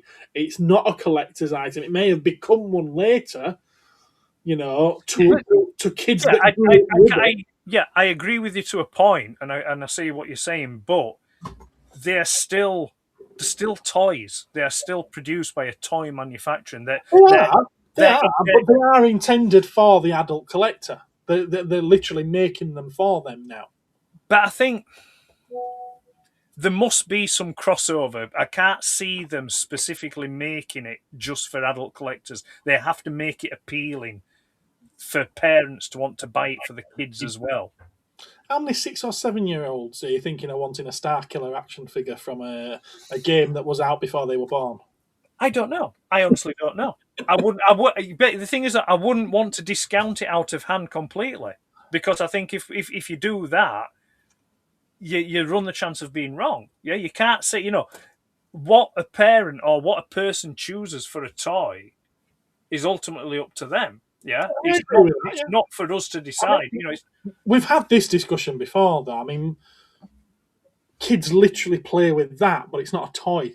And just saying, well, it's not made by a toy company, so it's not meant to be a toy. It's like, no, they play with it, and a parent can buy that for a kid to play with, and it's a toy to them. It's whatever entertains them and occupies them at the time, isn't it? Yeah. Because just not like, I've made some points here which, again, this is why I thought it was probably a topic that would warrant, like a deeper discussion on, or a bit more time, because you've got like the toy versus collectibles. Where's the line? So points I'd made were, many adult collectors evaluate toys as display pieces rather than playthings. There's expectations shift towards premium materials, articulation counts, paint accuracy, and screen accuracy. And then, like, a discussion point that could have come about from that is, should toys primarily be judged on how they function in play or how they look on a shelf? Yeah. Well, if you're judging them by how they look on the shelf, I would argue they're probably not primarily toys. But the thing is, though, adult collectors are buying toys to display on the shelf. Yes, they are. Yes, but as Gareth was saying, though, it's a question of, are those really toys, or are they collectibles dressed up as toys for the older collector who actually enjoys toys? That makes any sort of sense. Yeah. Or is it Would they actually a stand up? case of the companies are starting to make better quality of toys to try and edge the bets and capture both markets? Well, so the question in my mind would be, if it's designed to display on a shelf, will it survive being played with like a toy? If it won't survive normal playware by a child, it's probably not a toy. It's a statue. But the thing is, though, you could argue that for some of the toys from back when we were kids, not all toys that we had as kids survived play. I mean, you just look at the mass. But that's fine. That's kind of my point, though. If they don't survive like lots of play, it's probably because they were produced at a price point that knew they were going to get destroyed. Because no, but what you were saying, though, is if they're going to be destroyed under play, then maybe they're not a toy. Yeah, but when there's destroyed and destroyed, I mean, what I mean is, perhaps destroyed is too strong a word. If they're going to be sort of radically devalued just by being played with.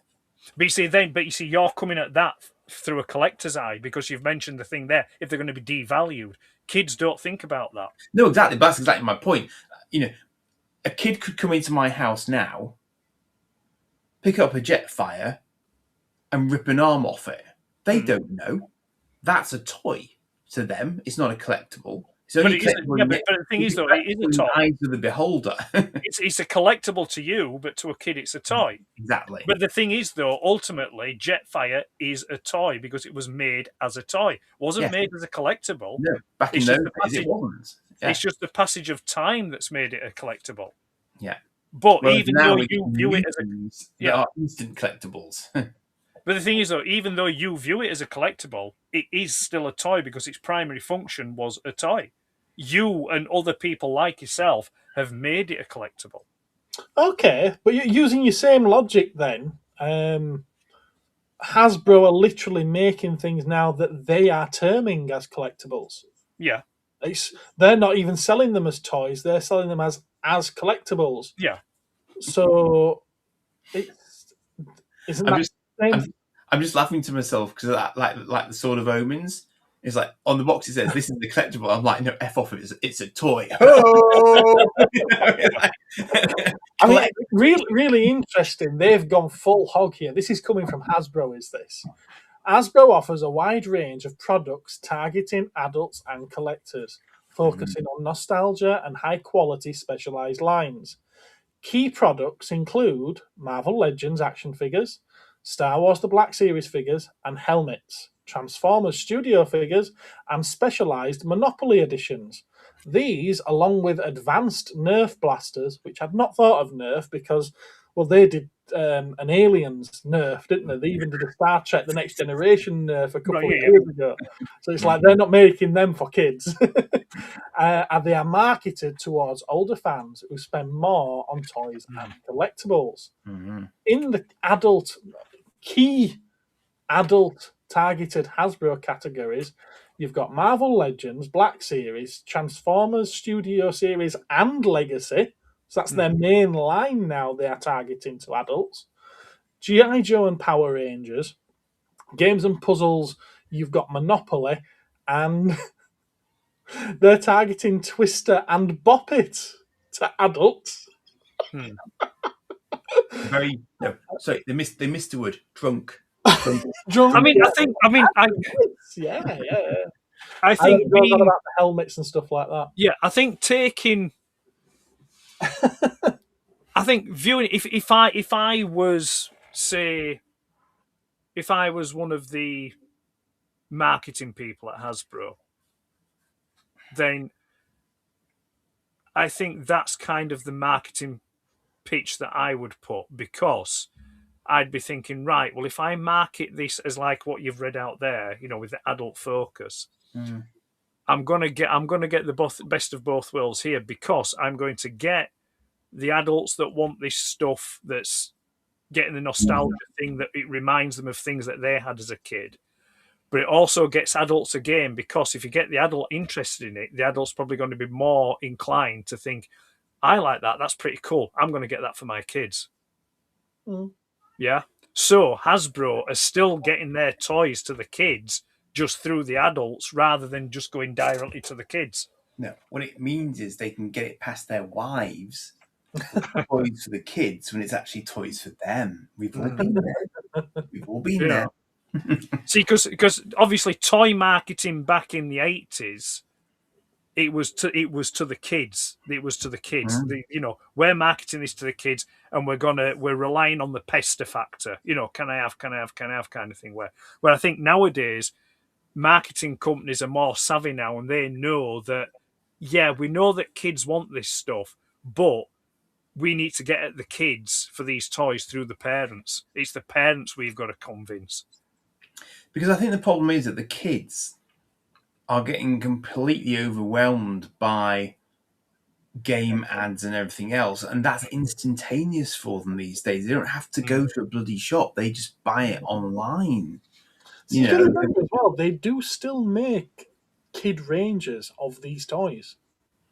Yeah, I think for very young kids, though. No, I agree. I don't think older kids play with toys anyway now. I mean, Richard said himself earlier that his nephew is too old for toys. Well, at 17, yes, he is. But what's the average age, do you think, for like someone who's buying MCU figures?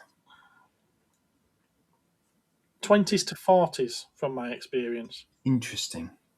20s to 40s. Because my lad grew up on MCU. I've bought him Black Panther masks and stuff like that. Not action figures, certainly, but masks, things like that. So actually, action toys. I mean, he's probably got more. He probably got more physical stuff like Power Rangers, Dino Blaster, Hoojimi, Flippy, whatchamacallits, and that sort of thing. Sort of the things you can actually physically play with. Actually, even outside, in fairness to him, but he also had lots of Lego sets, of course. So yeah, it's interesting. I mean, to be fair, I mean, we've kind of shifted a bit. I mean, the initial purpose of the topic that I suggested was more from the point of view of people reviewing this stuff rather than the marketing side of it, who's intended to buy for. So it's kind of like how reviewers look at this stuff and how they come about reviewing it. So like I said, that thing of reviewing a toy as a collectible rather than just reviewing it for what it is and then letting people make their mind up. Because I suppose a lot of what the stuff that I look at is looking back at obviously the stuff that I had when I was little. So for me, I'm not doing it from is this a good toy point of view. It's what does this make me feel, or what might it have made me feel if I had it at that time. Yeah. So I guess I'm coming at it from that sort of angle. I'm not being super analytical about the quality of it kind of per se. I'm just sort of thinking, was this a cool toy? So I'm not coming at it from that drilling down into the detail kind of thing. Although ironically, in my next video, I do sort of look at one of my toys compared to other things and going, yeah, that's a bit crap because it's beaten all to hell compared to the others. And it is nice to have nice examples of the older toys. I guess that's an adult collector-y sort of, I'm assessing kind of what grade I'm putting that stuff at, what's acceptable to me as an adult collector. There's a line there, but I'm not assessing modern toys against my memories of toys when I was little, that sort of thing. Massively anyway. Sometimes I do that, obviously, because sometimes I look at the remakes of toys. But that's the thing, you see. I think a lot of reviewers kind of lose that. They lose the perspective of the playability factor of the thing that they've actually got there. Because, I mean, whether we like it or not, as adults, we do move away from that kind of play of what we would have done as kids. Yeah, so I mean, I suppose like an example, like you said, I mean, the stuff with the Terrahawk stuff or the Enterprise ships and things like that you've got. As a kid, you would have played with those. Yeah, they would have been a toy, they would have been a plaything for you.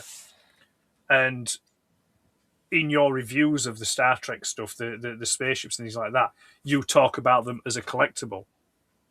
You point out the detail and the functionality of them and how they look versus things like that.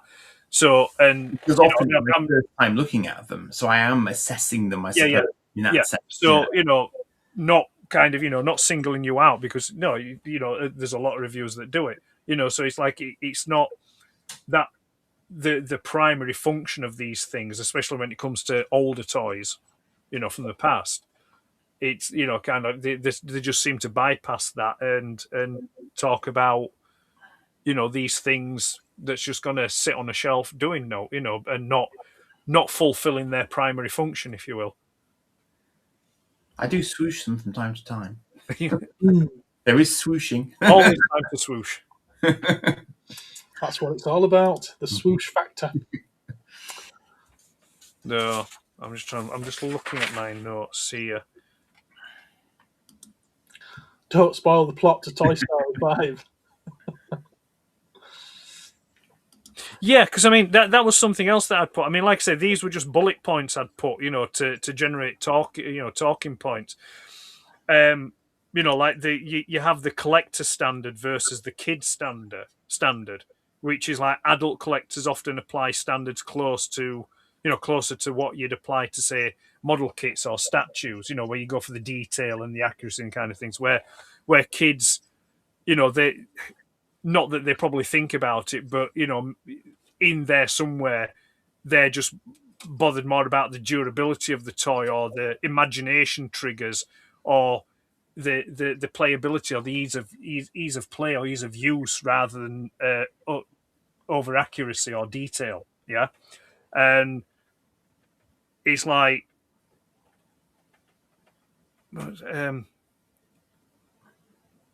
so it's like, and then I just put, a review's becoming less useful for parents or younger audiences because they reflect adult expectations rather than, the child's playability point of view. But that was a more general, generalized thing. But yeah, I mean, and I went on. That's like I said. That's why I think really it's the kind of thing that I think could be better suited to a deeper dive kind of thing. Yeah, because I think the bar, obviously, people's expectation, the bar is quite high these days because people know that 3D printing and electronics and everything else, they ought to be able to get toys that do quite a lot of stuff. And it's like if they don't see that, then people are going to be critical of it. I mean, I remember being gobsmacked when I quite innocently reviewed a sort of transforming Iron Man mask that I got from my lad. I managed to squeeze a video in before he took possession of it and it left the building. And like that completely took off. But it's like the ones that attract the most views are the ones that are current sellers that people are interested in getting themselves. They want to see people critique current stuff before they commit to it, I think, which is only logical, I mean, I suppose a good example, I mean, and I did this myself earlier on in the stream when we were looking at the Superman figure from McFarlane. My first opinion on it was that it didn't look that much like Christopher Reeve. Mm-hmm. That was me as an adult looking at that. If that figure came out back when I was a kid, that would have been the last thing on my mind. All I would have been thinking would be, I've got a Superman figure. Well, that's because we would have used our imaginations back in those days, whereas now it's literal. Yeah. That's the problem. See, I think what it is say to that though, that the whole reason that you did that is because regardless of whether or not you're saying that's a toy or a collectible, you know that you are the target audience for that, and you've noticed something straight away that's not right about it. A 5-year-old is not the target audience for that product. No, but what I'm saying is though, could use it, yeah. It's ultimately it's still a toy. It is a toy. It's a toy figure. It's an action figure, regardless of who it's meant for. It is a toy. It's an action figure that's been produced, and my adult eye went straight away to, oh, it doesn't look much like Christopher Reeve. I don't think anyone's disputing the fact that it's a toy. But it's not a toy for a kid. It's a toy for someone of your age or my age. If they were making it for a kid, they'd make it based on a Superman that they would be aware of, that they're into, that they've seen. Or a cartoon. I think maybe you don't give kids enough credit. I think my children, I would watch Superman, and they'd come and sit with me and watch Superman, and they do like the original Superman film. Maybe 10 years ago, if I'd have given that if I'd have seen that figure and bought that and given that to my son, he would have played with it. That would have been a Superman figure for him. Yeah. So I think that would he have gone and chose that in a shop over a Superman that would have been targeting him as an audience member? But ultimately, it is just a Superman figure, and a kid won't make that distinction. They will just see a Superman figure. No, but the adult buying it for the kid will. Because if you see a sort of super generic Superman versus a Superman you recognise, you'll go for the one you recognise because we're brothers, and we will buy the one that we quite like the look of. No, yeah, I get that. Yeah, I get that. So yeah, I mean, it's clever marketing because there will undoubtedly be some people who just go into the shop and just buy a Superman for their kid who likes Superman. In which case, any resemblance to Christopher Reeve will be entirely lost on them because they don't care. They just want a toy for their kid. Whereas if you can do double duty with your toys, you're hitting two markets simultaneously. So you get, on the one hand, it's a collectible, on the one hand, it's a toy. And some people will get it as a toy, some people will get it as a collectible. And that will govern how its existence then moves from that point forwards. So its arms and legs pulled off. I get people in all the time asking for a certain toy line, whatever might be popular now with the kids, because kids do still buy stuff. It's just that they're into it and out of it. You'll miss it. They're into it, and by the time it's on my shelf, they're not into it anymore. So I do get asked for this sort of stuff, and I always say, no, I'm sorry, I don't sell kids' toys. I sell collectible toys. So I'm even creating a difference in the stock that I order into the shop. Yeah. But do you think there is a demand? I mean, the thing is, I've seen people come into the shop who want just something cheap to play with. So there is still that market there for low-end stuff. And obviously people like yourself would rather not sell people complete cack. So it's a shame that there aren't people who are... I mean, I don't know. I mean, how much is a blocky? About £8, aren't they, I think? That's not ridiculous in this day and age, really, is it? So, I mean, like I said, blockies are the type of thing that really should be at the checkout in supermarkets. That last impulse buy thing before you walk out the store. Where I have them. That's where I have them, on the desk, on the counter. Yeah. So,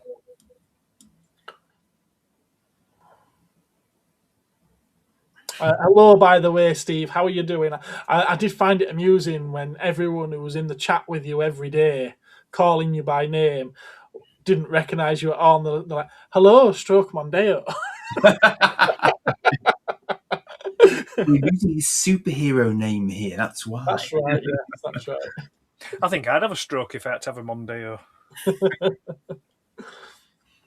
But yeah, I mean that's another interesting question that's come to me. What's that? Do you think that ultimately the collector culture has killed the toy industry in some respect? Well, no, because I think the computer industry has killed the toy industry. I think the consoles and the mobile industry have killed the toy industry. I think. Yeah, I'd say they're probably a contributing factor to it as well. I think, but I do kind of think that the collector culture has kind of hurt the toy culture. Because if like we're saying, if toy manufacturers now are just solely aiming, or they've got the adult collector in mind, then maybe they're making their products out of the purview of kids. I mean, yes, okay, they may still do certain lines that kids will buy and play with, but they're not. I don't know. I think, yeah, I don't know. I think it's just. I think there's a certain aspect of the collector culture that kind of permeates downwards and kind of influences people to think, oh well, that looks a bit too nice. That looks a bit too expensive. You can't play with that. You've got to keep that. You've got to just put that on your shelf, kind of thing. Rather it's just like, well, no, if they want to play with it, let them play with it. And that's the differential, though, isn't it? Because there does come that price point, as Coaster's saying there, where the collectible figure is at a price point where you don't really want to buy it for a kid who's going to destroy it instantly. You'd rather buy them something cheaper and more disposable to keep your version of it nice, and then but they can also have a toy at the same time. Yeah, but you see the price thing, that doesn't that's all relative, is that? I mean, I've had this discussion before with, well, I know I've had it with Gareth. I'm not sure about with you, Andy, but if you're quite a wealthy person and you have kids and they see a hot toy and say, "Oh, can I have that, Dad?" Once you have kids, you're not wealthy anymore. No, people are still wealthy with kids. It's like people that are very wealthy, they could afford to buy their kids hot toys and let them play with them. Yeah, but are we making this discussion about the 1% and 2% of the people out there, or are we talking about people in general? No, I'm just saying that the monetary factor, while it may be an issue for people on our level, it's not a deciding factor for everybody. Yeah. No, it's not a deciding factor for everybody. But I think it's a deciding factor for maybe 75% of. Well, okay then. Let's take this logic then. So £39.99 figure. Yeah. You're not. So they're saying you're not going to buy a £39. Right. Okay. So by that logic, then back in 1985, my parents would never have bought me Jetfire. How old were you in 85? I was 11 years old. Because I think we're talking about kids at sort of like 7, 8 year old, the figures that we're talking about. I didn't specify an age for the kids. I think 7 to 8 has been mentioned 3 or 4 times in this chat. Not from me. It didn't. I never specified an age. If you're gonna limit it to that, then you're kind of discounting. Like I say. Well, I mean, using your own thing there with Jetfire, did every kid that played with Transformers, did they have a Jetfire, or was that a really ultra special treat? I saved bloody hard for my Jetfire. Well, it was a mass-produced toy at that time, which I'm sure lots of kids had. Ed, what? Think about that compared to a mini-bot. It's a freaking huge box of a toy with armor and everything. It was massive. That was a big present. That was not a communal garden toy. I'm using Coaster's logic here. Given that you wouldn't buy a kid a £39.99 toy. I think he's meaning on a weekly basis here. It doesn't specify that in his comment. No, but I think it's fair to say that he's talking about on sort of like, if you're talking about a £10 toy, we're not talking about one of your best toys at Christmas, are we? We're talking about your normal pocket money kind of thing. I don't know. I mean, like I say again, I didn't specify that. So I would have thought so.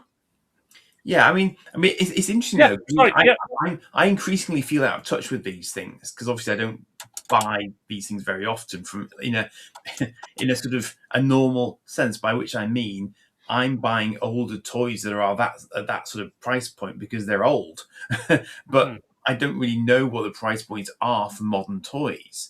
So I don't know if a parent now, because I'm a bit out of that parent stage, would consider 40 quid expensive, particularly because computer games are more than that. They are, yeah. A Fortnite coins bundle thing could be 40 quid, and that's like pretend money that just happens on the screen. That just goes out.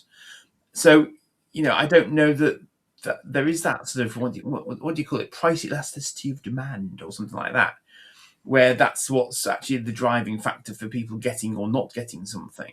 because obviously it's what the kid's nagging it for. I mean, I think that what's happening is that people like Hasbro will still do like early year stuff to try and get kids familiarized with a particular brand, because one day they will become older with deeper pockets and think, oh, what did I used to play with when I was little?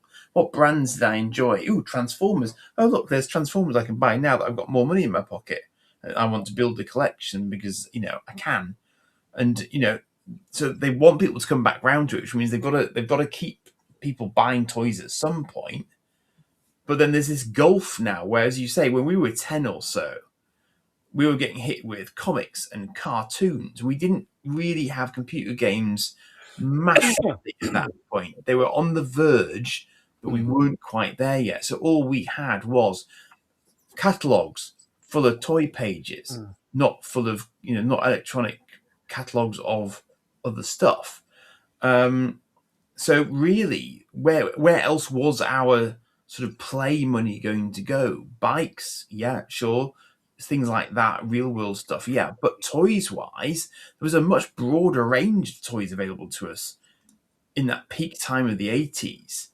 I wonder if the 80s were actually peak for number of toy lines actually available, number of toy shops and everything else, and it started to go down as the consoles and everything else started to go up at that point. I don't know, but there must have been a point at which that those lines crossed, which is why we are where we are now. Because you can get. I mean, I'm quite impressed by some of the Imaginext stuff I was able to get from my lad. They were good, fun, playable little young end toys. Yeah.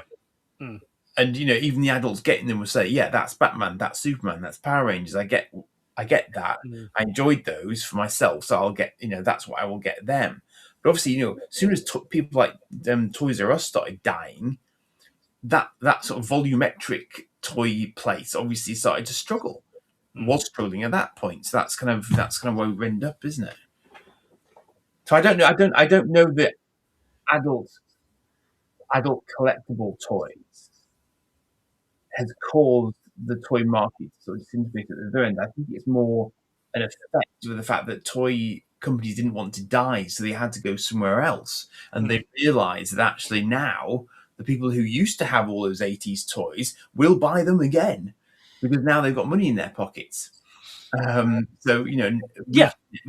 don't get me wrong. It makes sense. It makes sense to chase the surplus money. They've got spare cash in the adults that remember this stuff and they go for the nostalgia. It's a nostalgia bit. It's like, oh, I had that when I was a kid. That looks like, yeah, I'll just have that for my shelf, kind of thing.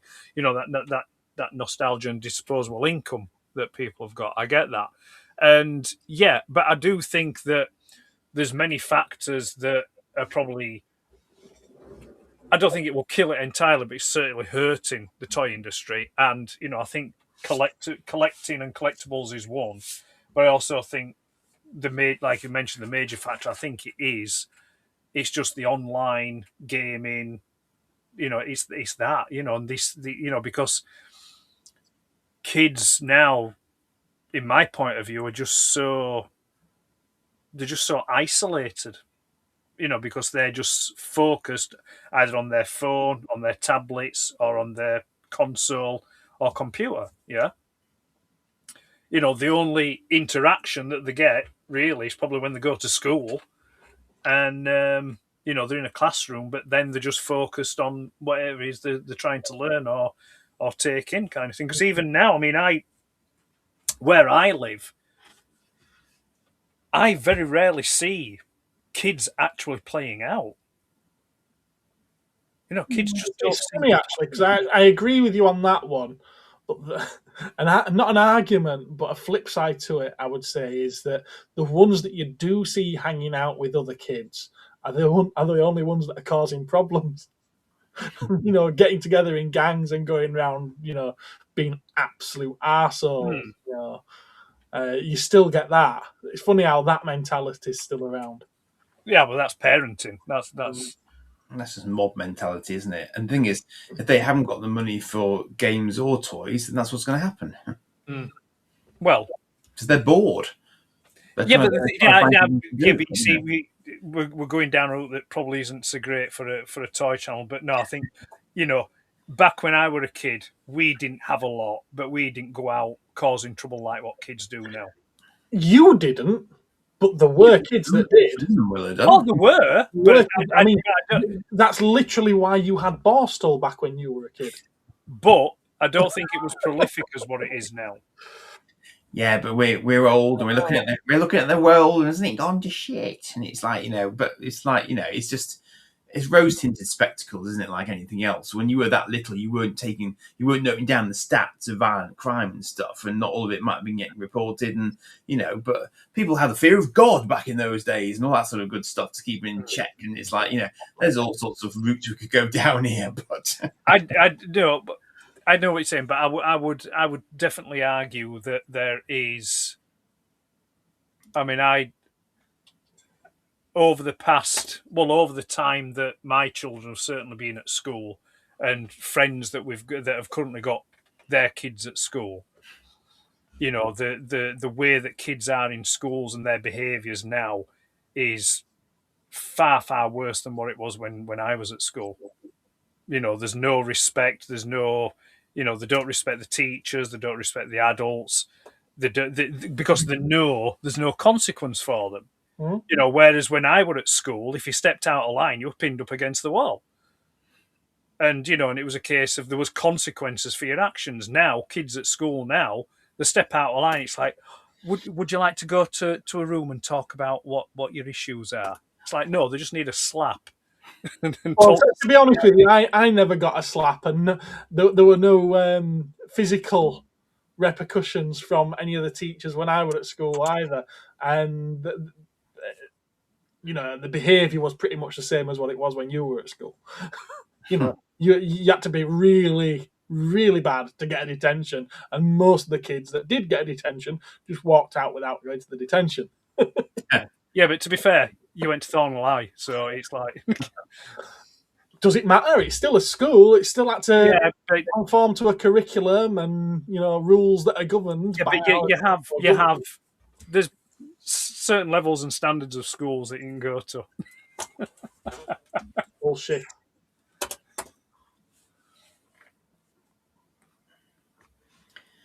Well, from cemeteries to school rules, we've done a broad societal mix here tonight. Yeah, well, it went a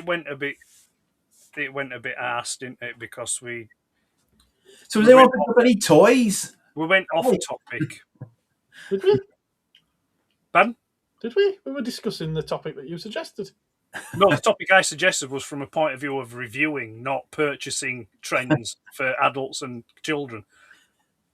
I think it's fine. It's cool. It's cool. I'll probably do some myself on this one, to be fair. Like I say, it needed more time and, more kind of...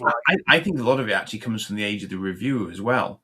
Yeah. If you compare how Josh does it compared to how I do it, it's like we're worlds apart, because he's cool and switching camera angles and and I'm like, I just open this box. Oh, what's in the box? Oh, packaging. Oh, it's lovely, that. And it's just like you can't. I'm nowhere near as slick as that, because I'm just trying to fit it into my day. It's not like it's a. It's just they're so much better with it, with the tech and everything else. Whereas I'm just like mega ponderous. I'm very conscious of it, but I just think the people who are looking at the sort of the toys that I'm looking at will be of a certain age. So I figure that my pace is probably about appropriate. It is what it is, isn't it? So different viewers are aiming at different audiences, and everyone's got their own individual styles, which is nice, because it means there's something for everyone out there. In terms of how people are looking at it. So, see, now those are made for kids. Yes. Yeah, interesting, wasn't it? Yeah, because I remember when you were looking at it. Yeah, I remember that. Shockingly poor quality. They are made for kids. but the irony is, the Stranger Things stuff is a callback to the 80s era that we talked about as being peak toys. So, why? That's the only reason it was as popular as it was as well, to be honest with you. Mm-hmm. There's still too many dead people in Dewsbury. Consider it. Well, I did have another topic ready to. Well, not a topic, but a new feature ready to go. You mentioned I'll save that for next time now. Oh, because obviously we're already at 2 hours. But we won't miss out on pickups. Show us your bits, I believe is what I used to call it, isn't it? Yeah, show us your bits. So go on, let's see what you've been picking up. I want to live vicariously through you guys this week because I've hardly got anything. No, I've got no. No. Nope. No. Nope. I just be then. Just you? Right, well, I'll stick you on big then. All right, then. I have picked this up.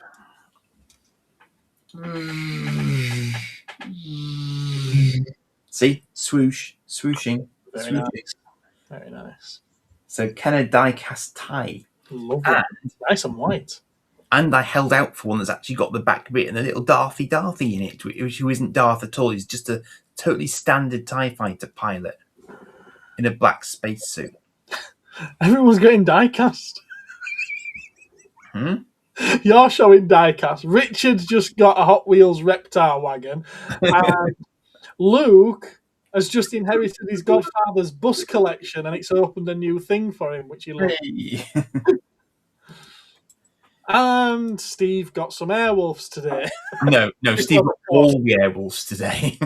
He didn't want to leave any for anyone else, We're all crying out for them, but no, as long as Steve gets them all, that's fine. Oh, is he scalping, is he? Yeah. His idea of stopping scalpers from scalping is to buy them all so they can't buy them. Where's the logic in that? Yeah, I know, he's just scalping himself. He's just scalping, yeah. Yeah. Right. And another little something did appear in the post today as well.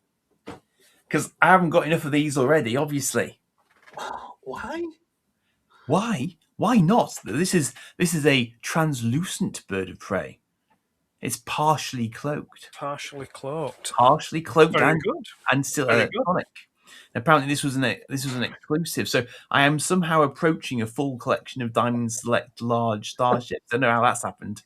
It's almost as if I've been buying them or something, So obviously, when I show this, it'll become more apparent what it actually looks like. Because I haven't had a chance to get it out of the box yet. I've literally unpacked it 5 minutes before this started. So, yeah, my friend Dan was selling more of his collection, which is an awesome. He sells incredible range of stuff. Oh, and before I forget, this is an interesting thing that I discovered because I was doing that thing that I often do, where I was waiting until the last 5 seconds of the auction to try and bid them to make sure that no one could possibly outbid me.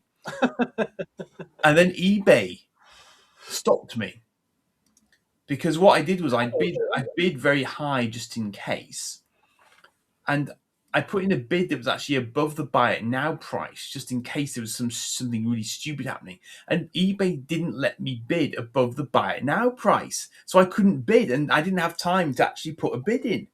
So I snookered myself, and I didn't get it. But fortunately, no one else bothered bidding for it either, so it was still available, and I did manage to do a deal for it later with him. So if you were prepared to pay more than the buy it now price, why didn't you just buy it now? Because I didn't want to. It was just, as I say, it was a just in case. It was like, it's this strategy. It's strategy. It's lunacy. I didn't want to pay more money, Ed, because I'm from Yorkshire these days. But nevertheless, I was prepared to fork out if I absolutely had to. But eBay was like, no, that's just silly. So eBay agreed with you, Ed. We were no, that's far too silly a bid. We don't want your money. Go away. Yeah. Bid less next time. Yeah, I've got one, Richard, but it's not for sale. This one's mine. If I cross another one, I'll let you know. Yeah, I think you should rename the group as the Diecast Collectors Group. It's an odd thing. There was method in my madness. Absolutely, there was. It's like a mass psychosis. It's very strange how everyone's gone diecast mad recently, isn't it? Well, to be fair, it feels like everyone's trying to one up each other. It's like, oh look, I've got this. Yeah, but I've got this. Notice I've stopped posting. It's what? I said, you notice I've stopped posting. Well, yeah, because you'll beat them all. I think you'll find that I have one of these. Yeah. Really? What's that? No. eBay's new feature is that you can't last minute bid if you haven't already bid on it earlier. Yeah, good. I must admit, I've never ever encountered a situation in which eBay has stopped me bidding before now. Whether or not whether I've gone in done that exact same thing before, I'm not sure. But Joe, speaking of diecast, I got something in the post today. was it made of metal, Joe? Was it? I'll raise you one of these diecast. I barely buy diecast, but I did get a couple recently. You got plenty diecast. So you do buy diecast. It's like, just be honest. Although you can't really talk, considering one of your most recent videos was diecast. Yeah, but I didn't buy it to try and be in some kind of clicky diecast club or anything like that. I bought it because it was like I just happened upon it whilst browsing. I was like, oh yeah, I had that as a kid, and that was it. It wasn't a case of right. With diecast stuff. I've got to have that. I've got to have that. I've got to have that. I've got to have that. Look at all these things that I've just bought. Yeah, because I mean, why would anyone want to keep on buying Spectrum? Exactly. Exactly. But yeah, it's there. In fact, it's just on the shelf, hiding above my 80s collection. Well, you've probably already seen it in the latest video at the shop. Ah, yes. That's my only real pickup. I mean, there are a couple of little Hot Wheels cars, but I'm not going to show you them. But yeah, I did get myself another. I'm diecast shaming. So, I haven't opened it yet. I haven't opened the last one yet. Actually, the other one's still sat here waiting to be opened. I don't think I showed you this one, but there we go. Will you open them though? Yes, I will. I open these ones because it's just a couple of staples in a bag, and they go on that shelf there.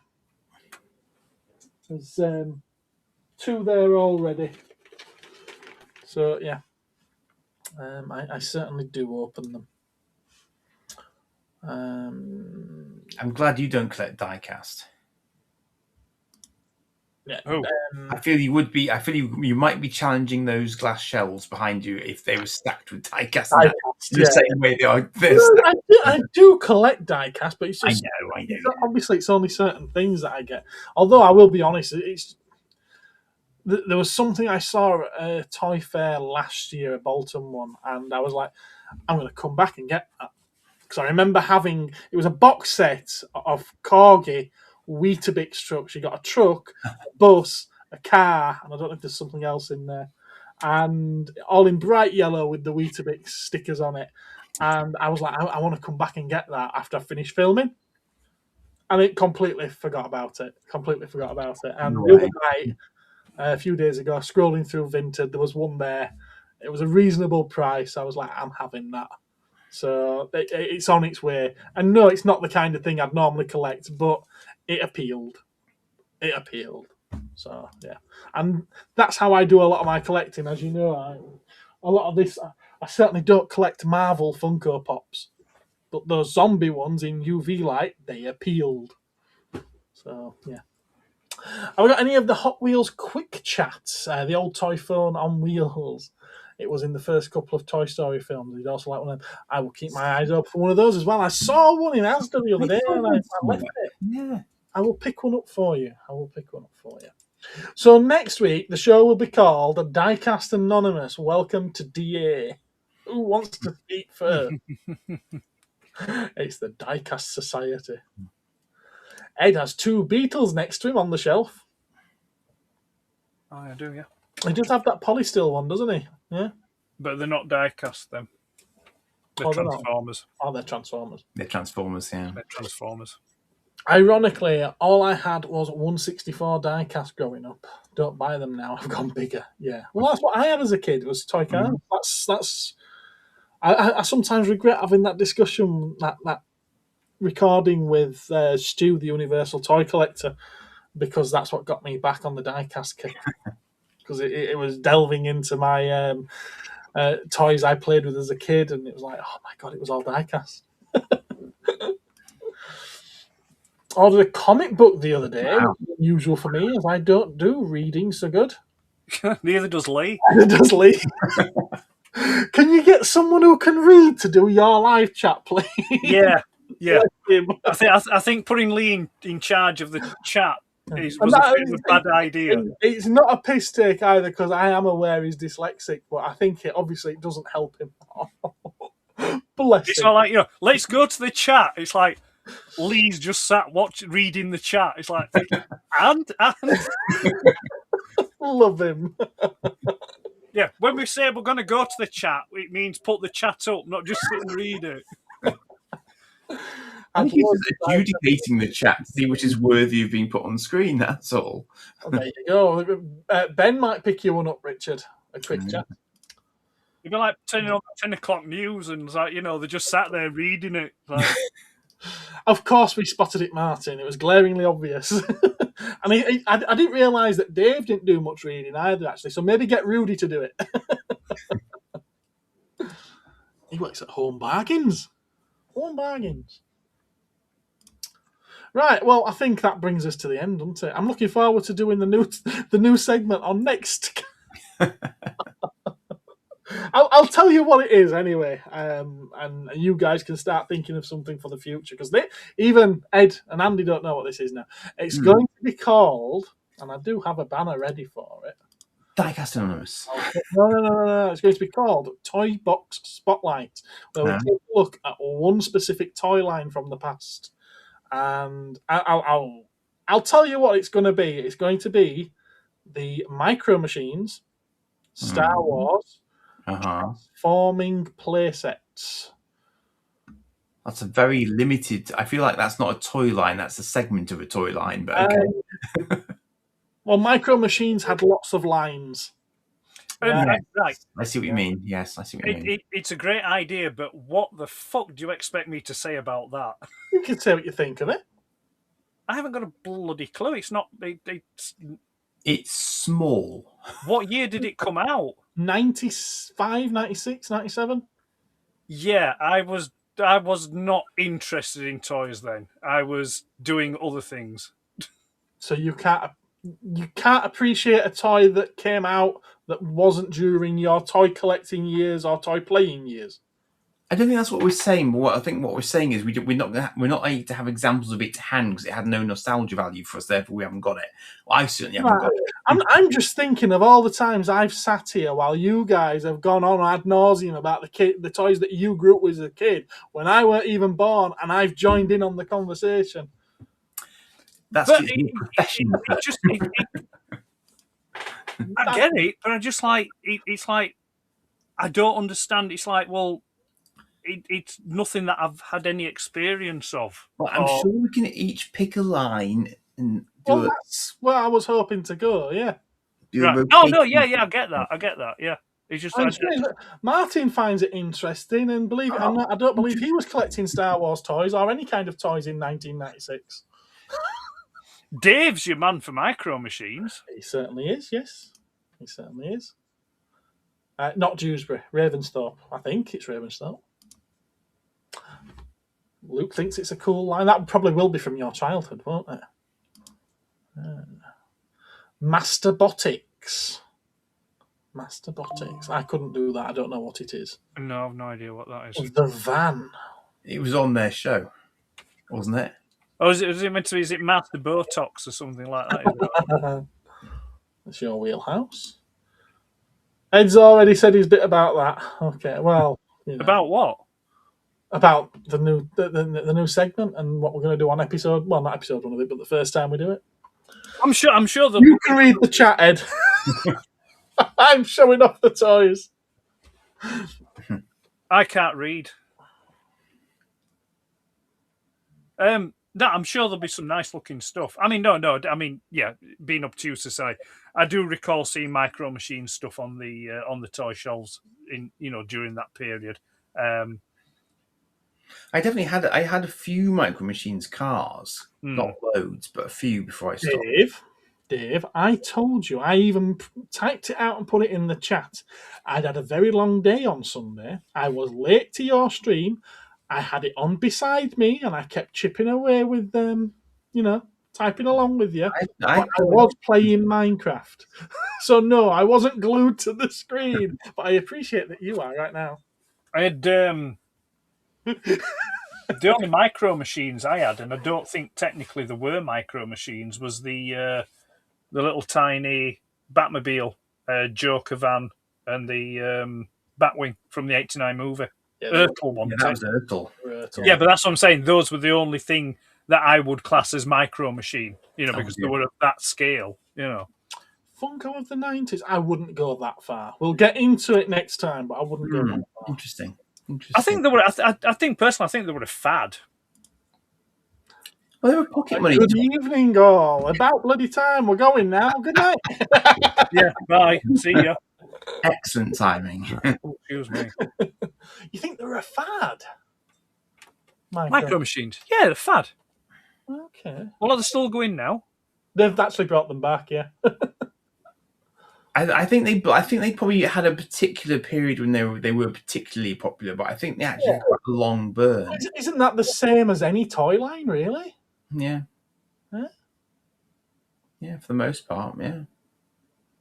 Yeah, I mean, Star Wars, Transformers, He-Man, they've not really lasted, have they? I mean, what happened to where are they now? Well, it probably lasted about as long as He-Man did originally. When do I talk? He-Man lasted as long as He-Man, like 2002, did it?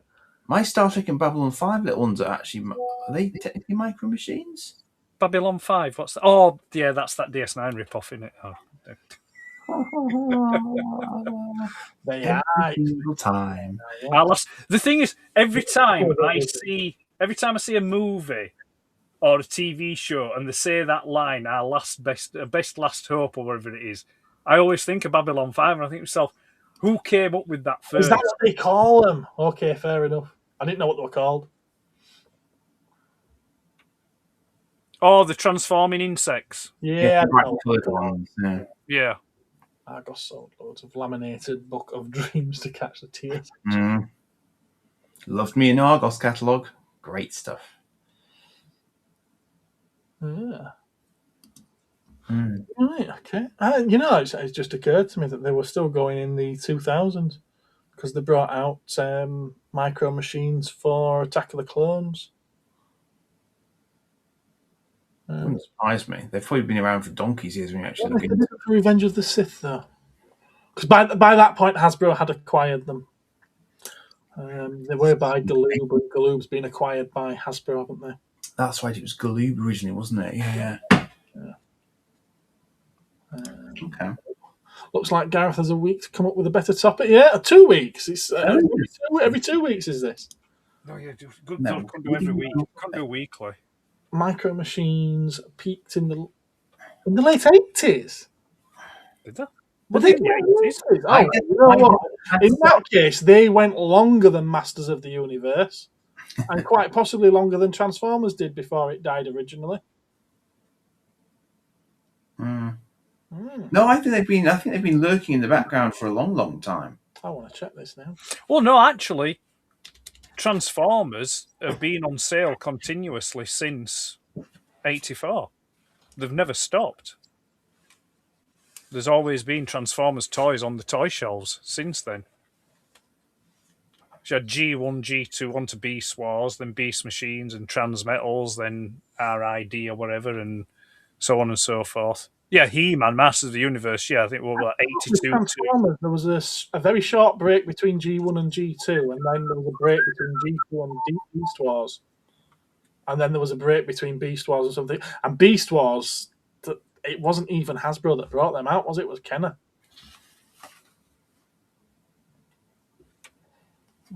Yeah. Galoob micro machines in space. But are you looking at the American market for that? No, actually, I'm not even looking at that at all. I'm just remembering that Kenner brought out Beast Wars. Because Transformers was a very small part of the logo, wasn't it?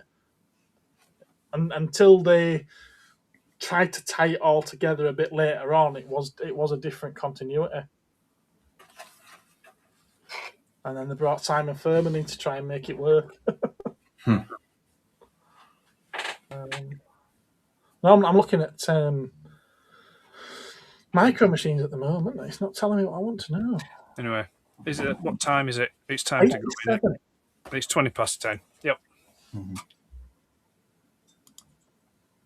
Yeah, this was 95. Well, I feel like it was bigger in 95 because that's when they took on a load of licenses. Right, okay then. We will call it a night. We've been at it long enough. Thank you all for watching at home. Thank you all, guys. Ed, Andy, have you got anything coming up that you want to tell people about? You can see the TIE Fighter I recently flashed at you tomorrow night when I look at other diecast stuff that I've largely mainly already looked at because I forgot I'd already done a video on them all. But there are 2 new additions to my line, and I did research it a little bit so I kind of know when they came out in what order now. So it's that. Okay, Ed? Just check your YouTube notifications. If you follow me, you'll see it. I'm doing legwork for you. I have very kindly done the legwork for Ed, and if you stick watching my video, it will transition seamlessly into Ed's video. Will it? Yes, it will. You tech-savvy man, you. I thank you, sir. It is appreciated. Not necessary, but it's appreciated. I won't do it. I was chastised the other day, you see, so I timed my video to be precisely in the normal Who chastised you? You did. You did. Why? What did I say? You were muttering under your breath that I dared to transgress into your 8 p.m. slot on a Thursday evening, sir, despite the fact that I had already set up a quarter of an hour early so that I didn't transgress. But this time I have stuck to both my slot and allowed people 90 seconds for a snack before your video begins, because I'm awesome like that. There really needs to be some kind of way that when you text, it tells people you're taking the piss. Yeah, it's called LOL. Can you not see at the end? LOL. Yeah, LOL. No, but you see, I do not trust the LOL bit because LOL can be used. Like, people can just be a cunt and then put LOL at the end to try and make it into a joke. We got 2 hours and 20 minutes into this stream before we managed to drop that, didn't we? What? Drop what? Never mind. Thank you all for watching, guys. You've been amazing as always. I will catch you in the next one, and I'm sure these guys will too. Bye-bye.